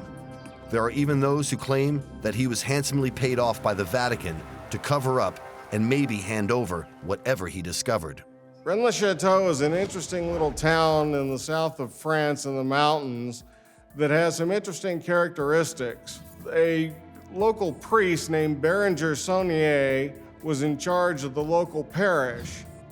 And suddenly in the 1800s, he started making massive changes to the church. The church was dedicated to Mary Magdalene, which was not that uncommon in the south of France. There was a cult known as the Black Madonna cult that basically venerated Mary Magdalene. So Saunier started making improvements to the church and built a big house and built a big tower and had suddenly come into a lot of money. And the question was where that money came from. Historian Andrew Goff has spent years investigating the Priory of Sion and the Rennes-le-Château mystery. He believes that the village priest, Bérenger Saunier, deliberately left clues to what he discovered in the decoration of the church. So this is the Church of St. Mary Magdalene. We walk in, and this is what we're greeted with. Amazing. I mean, a devil. What's a devil doing greeting you in a Catholic church or any kind of church? Actually, it's not a devil. It's Asmodeus, who is the keeper of Solomon's temple and treasure. Asmodeus is known in mythology as the guardian of the great treasure of the Temple of Solomon, and it's very unusual to find the statue at the entrance of a church. Did Saunier place it here to signify that this church was a place that concealed a great treasure also? Some people believe that he left an enormous clue in one of the Stations of the Cross on the wall of the church. This is really interesting. The Stations of the Cross are generally standard, but there's some that are really peculiar, and this is one of them. So this is Christ being moved into or out of the tomb. What makes it peculiar is the fact that it appears to be a nighttime scene. And it appears to be a nighttime scene because there's a moon in the upper left-hand corner, and by Jewish law, you can't have a burial at night. So it seems to be, researchers believe, calling attention to the fact that something is not quite right with the story about the burial and arguably the whole crucifixion of Jesus Christ. The implication here is that if Christ is being moved at night, he's still alive. There's also a curious depiction of Mary Magdalene on the front of the altar inside the church. In the mural on the altar depicts Mary Magdalene in a cave that is clearly in the landscape of Rennes-le-Château. You can see one of the local mountains from the cave. And there is a grave next to her. She is beside a grave with her fingers crossed, which is the classic depiction of Mary Magdalene in art. So that identifies her. And there is a grave with a cross made of wood with 2 live shoots growing from the cross. And this was thought to indicate that the tomb of Jesus was perhaps in the vicinity of Rennes-le-Château, and that there were 2 descendants from their marriage, that there were 2 children. So this was one of the origins of the bloodline, the idea of the bloodline of Jesus. This is the altarpiece that Saunier commissioned or otherwise went and got himself. It's Mary Magdalene in a grotto, and it has all the symbolism you'd expect. But look at her fingers. Her fingers are crossed in a peculiar way, a symbolism of esoteric knowledge. On the left-hand side, as you're looking back from the grotto, you can see what I think is Rennes-le-Château.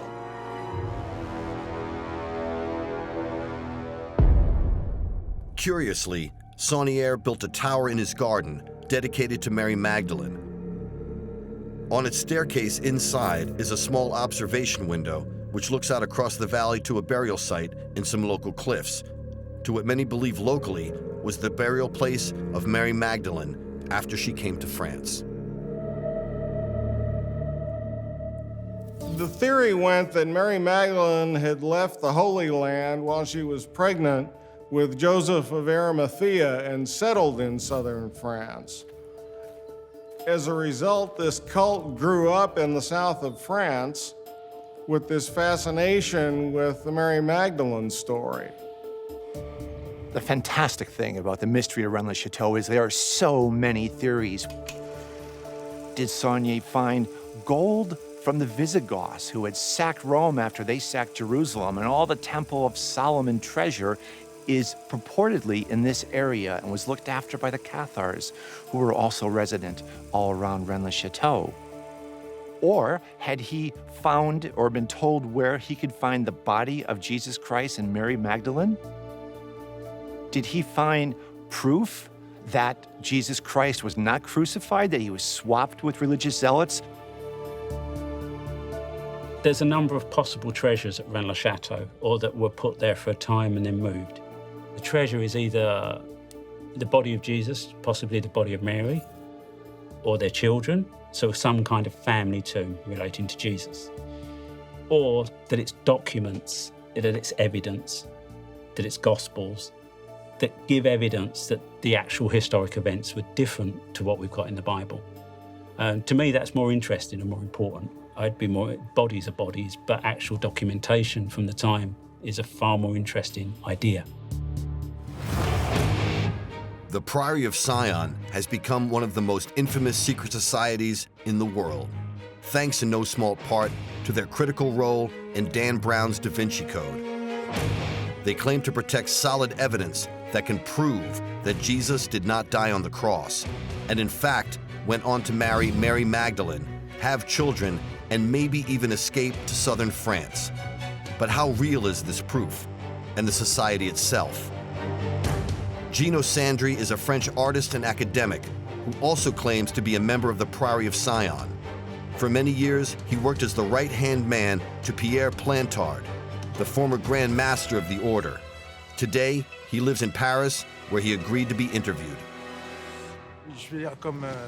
As a member of the Priory of Sion, I was working with Pierre Plantard. I was a general secretary. Therefore, I was in charge of public relations and external communications. I was there at the interview with Henri Lincoln and Pierre Plantard. I helped Pierre Plantard prepare the interview, to say the correct things to Henry. They talked about a treasure at Rennes-le-Château. People knew that there were treasures at Rennes. There were a lot of treasure hunters looking for material treasures. Researchers had found tombs. They have opened them and found certain things. But Pierre Plantard wanted to make very clear that Rennes is a place where there are many layers of treasure. By shining a spotlight on Rennes-le-Château, you attract the public's attention. Everyone starts looking at Rennes-le-Château. There are lots of things that are coded and secret, because the whole thing about the Merovingian kings and its lineage is all just a legend. We wanted to make this public knowledge because hidden behind these legends are certain truths, certain secrets that we want to be known.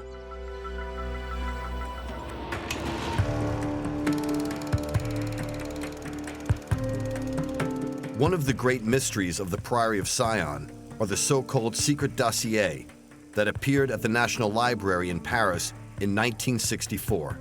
They purport to show not only the history of the organization, but most importantly, a list of its Grand Masters. One of the big pieces of evidence for the Priory of Sion was a series of documents that were found in the Bibliothèque Nationale in France, which is the National Archives there. And there was a list of Grand Masters dating back from the time of the Knights Templar that included all sorts of famous people like Leonardo da Vinci and Isaac Newton, Jean Le Cocteau. It's a who's who list of history. It's got Da Vinci on it. It's got all these important figures, artisans, painters, right the way through history, back to the old families. The early heads of the Priory of Sion were listed as members of the Knights Templar, the old nobility, like what would have been considered the bloodlines. There's something quite intriguing about it, because although they couldn't possibly have been Grand Masters of the Priory of Sion, for various reasons, including the fact the Priory of Sion didn't exist until 1956, they're not random names. Yes, they're famous names, but they all had something in common. They're all interested in esoteric subjects. And it wasn't usually well known by the general public or even historians that Isaac Newton was an alchemist, or for that matter, that Leonardo da Vinci was into esoteric stuff. I mean, that's fairly recent information. Whoever compiled the list had inside information about esoteric matters and who had been interested in it over the centuries. If we believe the dossiers, then what it tells us is that the Priory of Sion is an ancient organization that goes back to the time of the Crusades, led by thought leaders called Grand Masters. And what they're doing is they're preserving an ancient order that is looking after a sacred bloodline going back to Jesus Christ and Mary Magdalene, and even before to the time of David. Although there's no record of who deposited the so-called secret dossier into the National Library in 1964, it's thought that Pierre Plantard was behind it, in an attempt to legitimize the history of the society. What it was in reality was a set of documents planted by Plantard in the Bibliothèque Nationale. And then later on, he discovered them and said that there was a royal bloodline, the Merovingian bloodline, that he could prove that that bloodline went back to Jesus Christ. If you were to prove that Jesus didn't die on the cross, for example, that would have a detrimental impact if it was released at the wrong time to the wrong people. So the way Sion works is at various periods of time, what they call circuits, they release information. So they almost go dormant over long periods of time, sometimes hundreds of years, passing this information on through family bloodlines, aristocracy, and through secret societies, and sometimes through ritual. They will encode this information and pass it on to a time when society is prepared to understand it and to absorb it and to take it on. One of those who claims to be passing this information on is an Englishman, Nicholas Haywood, who says that he is a spokesman for the Priory of Sion today, albeit in an unofficial capacity. He says they are a real organization, which is still very active today. Represent the underground stream of vital knowledge, vital to man, man's evolution, man's past, for there have been many civilizations of man, far more than people think. I mean, and its purpose really is to, has always been, to oversee the evolution of man. It's been about nothing else, although, of course, it is esoteric, yes, in its nature. It is also mystical. It has to be, because man's origins are mystical. Normally, members are not permitted to divulge their membership. In fact, it's normal for them to deny it, even to the point of being, even though it may cause them legal problems, it may cause them political problems, it may cause them bankruptcy, it may cause them all kinds of unpleasantries, but that is part and parcel of the deal. Unless, of course, you agree to act as a spokesman, then obviously. I only know of 2 spokesmen for the Priory of Sion. Who are they? I'd rather not say. I'm acting as one. But in terms of numbers, what would you say? I'm not permitted to tell you what the numbers are. That was one thing that was made plain to me. They are a society with secrets. Some secret ritual, some with an esoteric base that goes back 15th, 16th century, some of it. The point is often made that this goes back a long time. This is a question of honor. And if a man can't be trusted to keep the secret of a handshake, or the secret of a ritual, or an entrance password, how can he be trusted with anything else? That's not exactly a secret society. That's a society that has some secrets. Haywood confirmed that while they do protect a great secret at Rennes-le-Château, it is not the body of Jesus Christ. No, Jesus' body was not brought back to Rennes-le-Château at all. I will tell you now, Jesus' body was not brought back to Rennes-le-Château or its environs. The Priory of Sion is one of the great enigmas of modern history. They claim to be an ancient secret society that protects evidence that Jesus did not die on the cross, but instead married Mary Magdalene and fathered a bloodline of descendants that still exists today. It's an incredible story, but is it true? The Priory of Sion, or Zion, is a complete fabrication. The idea that this was some interior group protecting the blood of Christ. An absolute and complete fabrication.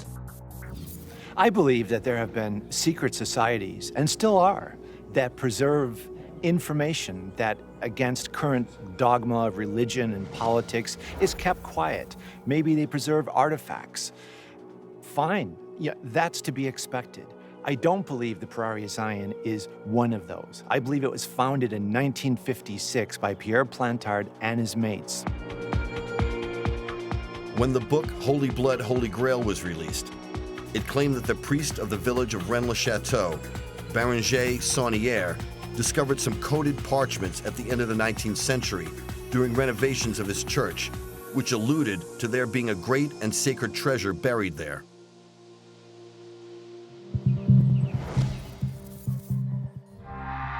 Artist and author Jean-Luc Chimay claims that a French aristocrat, Philippe de Charisset, wrote and compiled these parchments alongside Pierre Plantard, and that the whole Priory of Sion affair was just an elaborate hoax. What's more, he claims to still have the original papers to prove it. This is the dictionary of Bible that used Charisset to do the parchments of Rennes-le-Château. He claims that de Charisset and Plantard lifted some text from an old reference book to create the coded parchments that were revealed to the world in Holy Blood, Holy Grail. They then added certain keywords to the text, including Sion, to make it say what they wanted. It is the beginning of the story. If there are no parchments, there are no story. It's clear. According to Chomay, Pierre Plantard warned him not to go public with what he had seen, and therefore not reveal the huge hoax that they were hoping to pull off. He gives me this, and he say to me, don't publish that, just 20 years after my death. Plantard was claiming to be descended from the Merovingian line of kings, and that he was in fact in line to be the next king of France. This is something that he desperately wanted, and he was using the dossiers that were discovered in the Bibliothèque Nationale to back up his claim. Plantard and his colleagues built the Rennes-le-Château mystery into their idea of creating the story of the Merovingian kings of France and their sacred bloodline. It was brilliantly done, imposing one story on the other. The whole idea that you could fake a lineage and become a king as a result of it, that's something I think would have worked maybe 500 years ago in medieval days. It's not going to work in the 20th century. There's no way. It's amazing to me that they weren't laughed out of Paris, laughed out of France when they tried in the first place. On closer inspection, the three main figures behind the modern Priory of Sion had a checkered past. So how much can we really believe them? Philippe de Charisset was a disgraced and penniless aristocrat. Gerard de Sede was a struggling author, and Pierre Plantard was a convicted fraudster. There's a white elephant in this story. It's the fact that Plantard, de Cherasy, and de Sede, their ambition to create this hoax, it should be applauded. It is amazing. It is a long con, and I don't think they ever dreamed they would be as successful as they were. What were they trying to do? They were trying to write history, to rewrite it, to create an expectancy about who should be the King of France. Plantard was a con man whose reputation went back for decades. He had a history of starting these organizations and claiming hundreds or thousands of members that never had more than 1 or 2 people. And in fact, the Priory of Zion was started in the 1950s as an organization to lobby for better public housing and had nothing to do with the line of Merovingian kings or the body of Christ or anything else. When you make a claim like you are the rightful heir to the throne of your country, or even if you insinuate that, guess what? That's not going to be welcomed very cordially. So the courts got involved and said, excuse me, we have a system here, elections. What are you trying to say? You should be king? Didn't go down well. And they took him to court. And as you might expect, he had to admit, and did admit, that he made it all up. It was a fraud.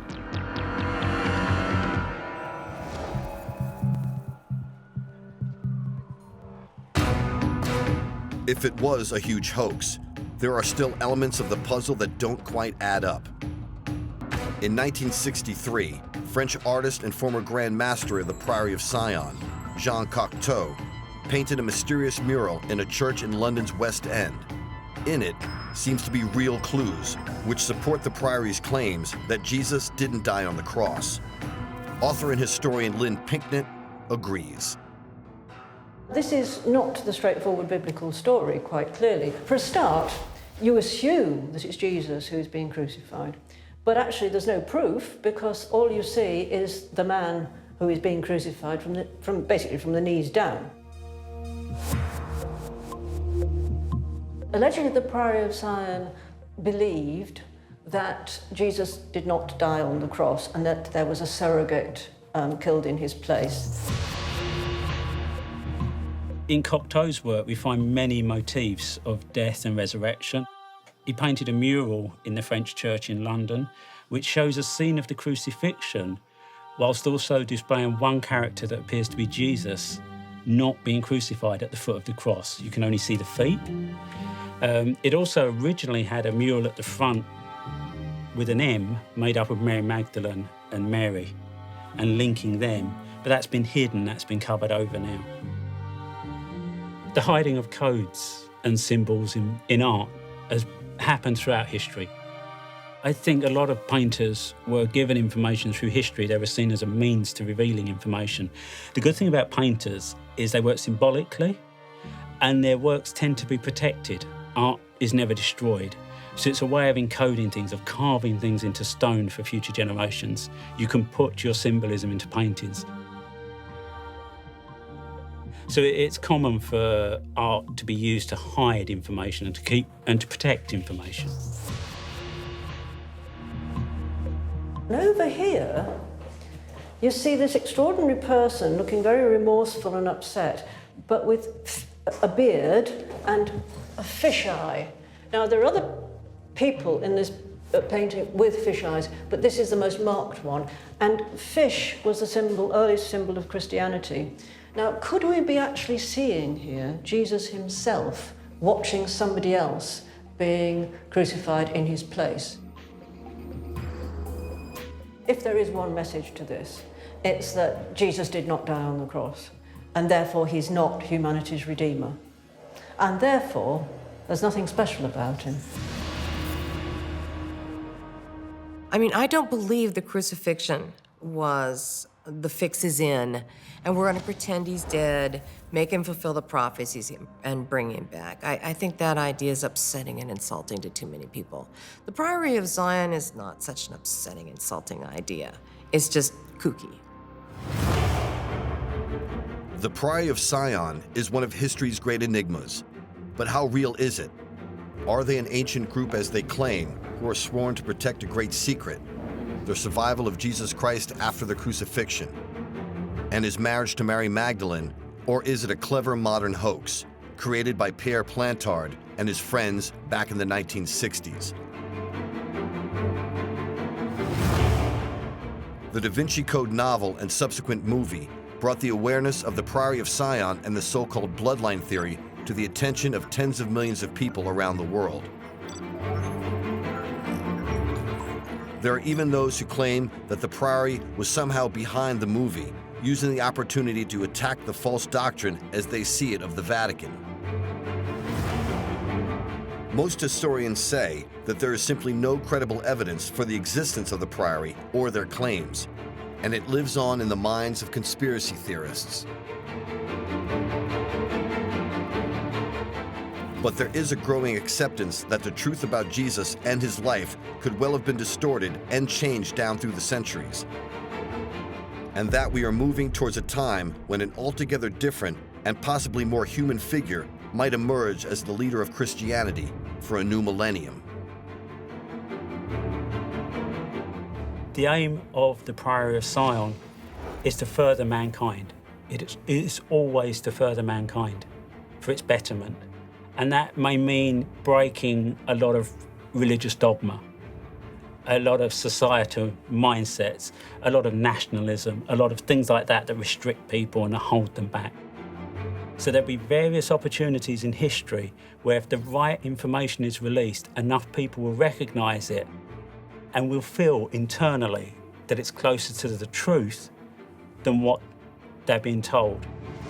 The thing about the Priory is it's a bit like a magpie in the sense that it picks bits of myths and legends and puts them all together to make this mystifying but extraordinarily enticing and romantic story that just draws people in. I don't think there's very much that you could find that would change the essential beliefs of Christianity. I really don't. I don't think the discovery that Jesus might have been married upset people as much as you might have expected. I don't think it would have changed too many people's faith. Christianity is too deeply ingrained in what we believe. I don't believe the Priory of Zion is real. There may be people who claim to be members today, but I don't think there's an organization around anymore. There's too much evidence that Plantard was planting all this stuff and making up these wild stories that I just don't believe that there's anything to them. We don't know for sure if there's a Priory of Zion or not. They come out in public a little bit, they lift the veil for a week or two, give us a quote, and they run away and hide. So I'd like a little bit of coming forth. I'd like a little bit of validation that they exist. Everything to do with the Priory is like a kaleidoscope. You know, you shift it and you shift it and you see little bits that might seem to go together, and then you shift it again and you think, it's all come together, and then it starts moving again, into fragments. Because no one explanation ever works on any part of the Priory of Sion mystery. Priory of Sion have existed for a long time, but they've used different names, and that's why they're so hard to trace and easy for people to say they don't exist. And it's a way of protecting information through history. You create an underground stream of information that you pass through different groups, and then at various points in history, it's brought back together and it's released, a piece at a time. It's possible that what's claimed to be the core secret of the Priory of Sion is in fact true, that Jesus married Mary Magdalene and then fled with her to France to avoid further trouble with the authorities in Jerusalem. It's also possible that they remained buried there, maybe in Rennes-le-Château, and that the evidence to prove these facts has been kept and concealed down through the centuries. And that was probably the Priory's greatest trick, to fuse history and conspiracy theory so seamlessly that there would be kernels of truth in their story, allowing people to make a leap of faith towards believing their version of events. Add in the incredible success of Holy Blood, Holy Grail and the Da Vinci Code, and the Priory of Sion story was catapulted into millions of homes across the planet, and a modern urban legend was born.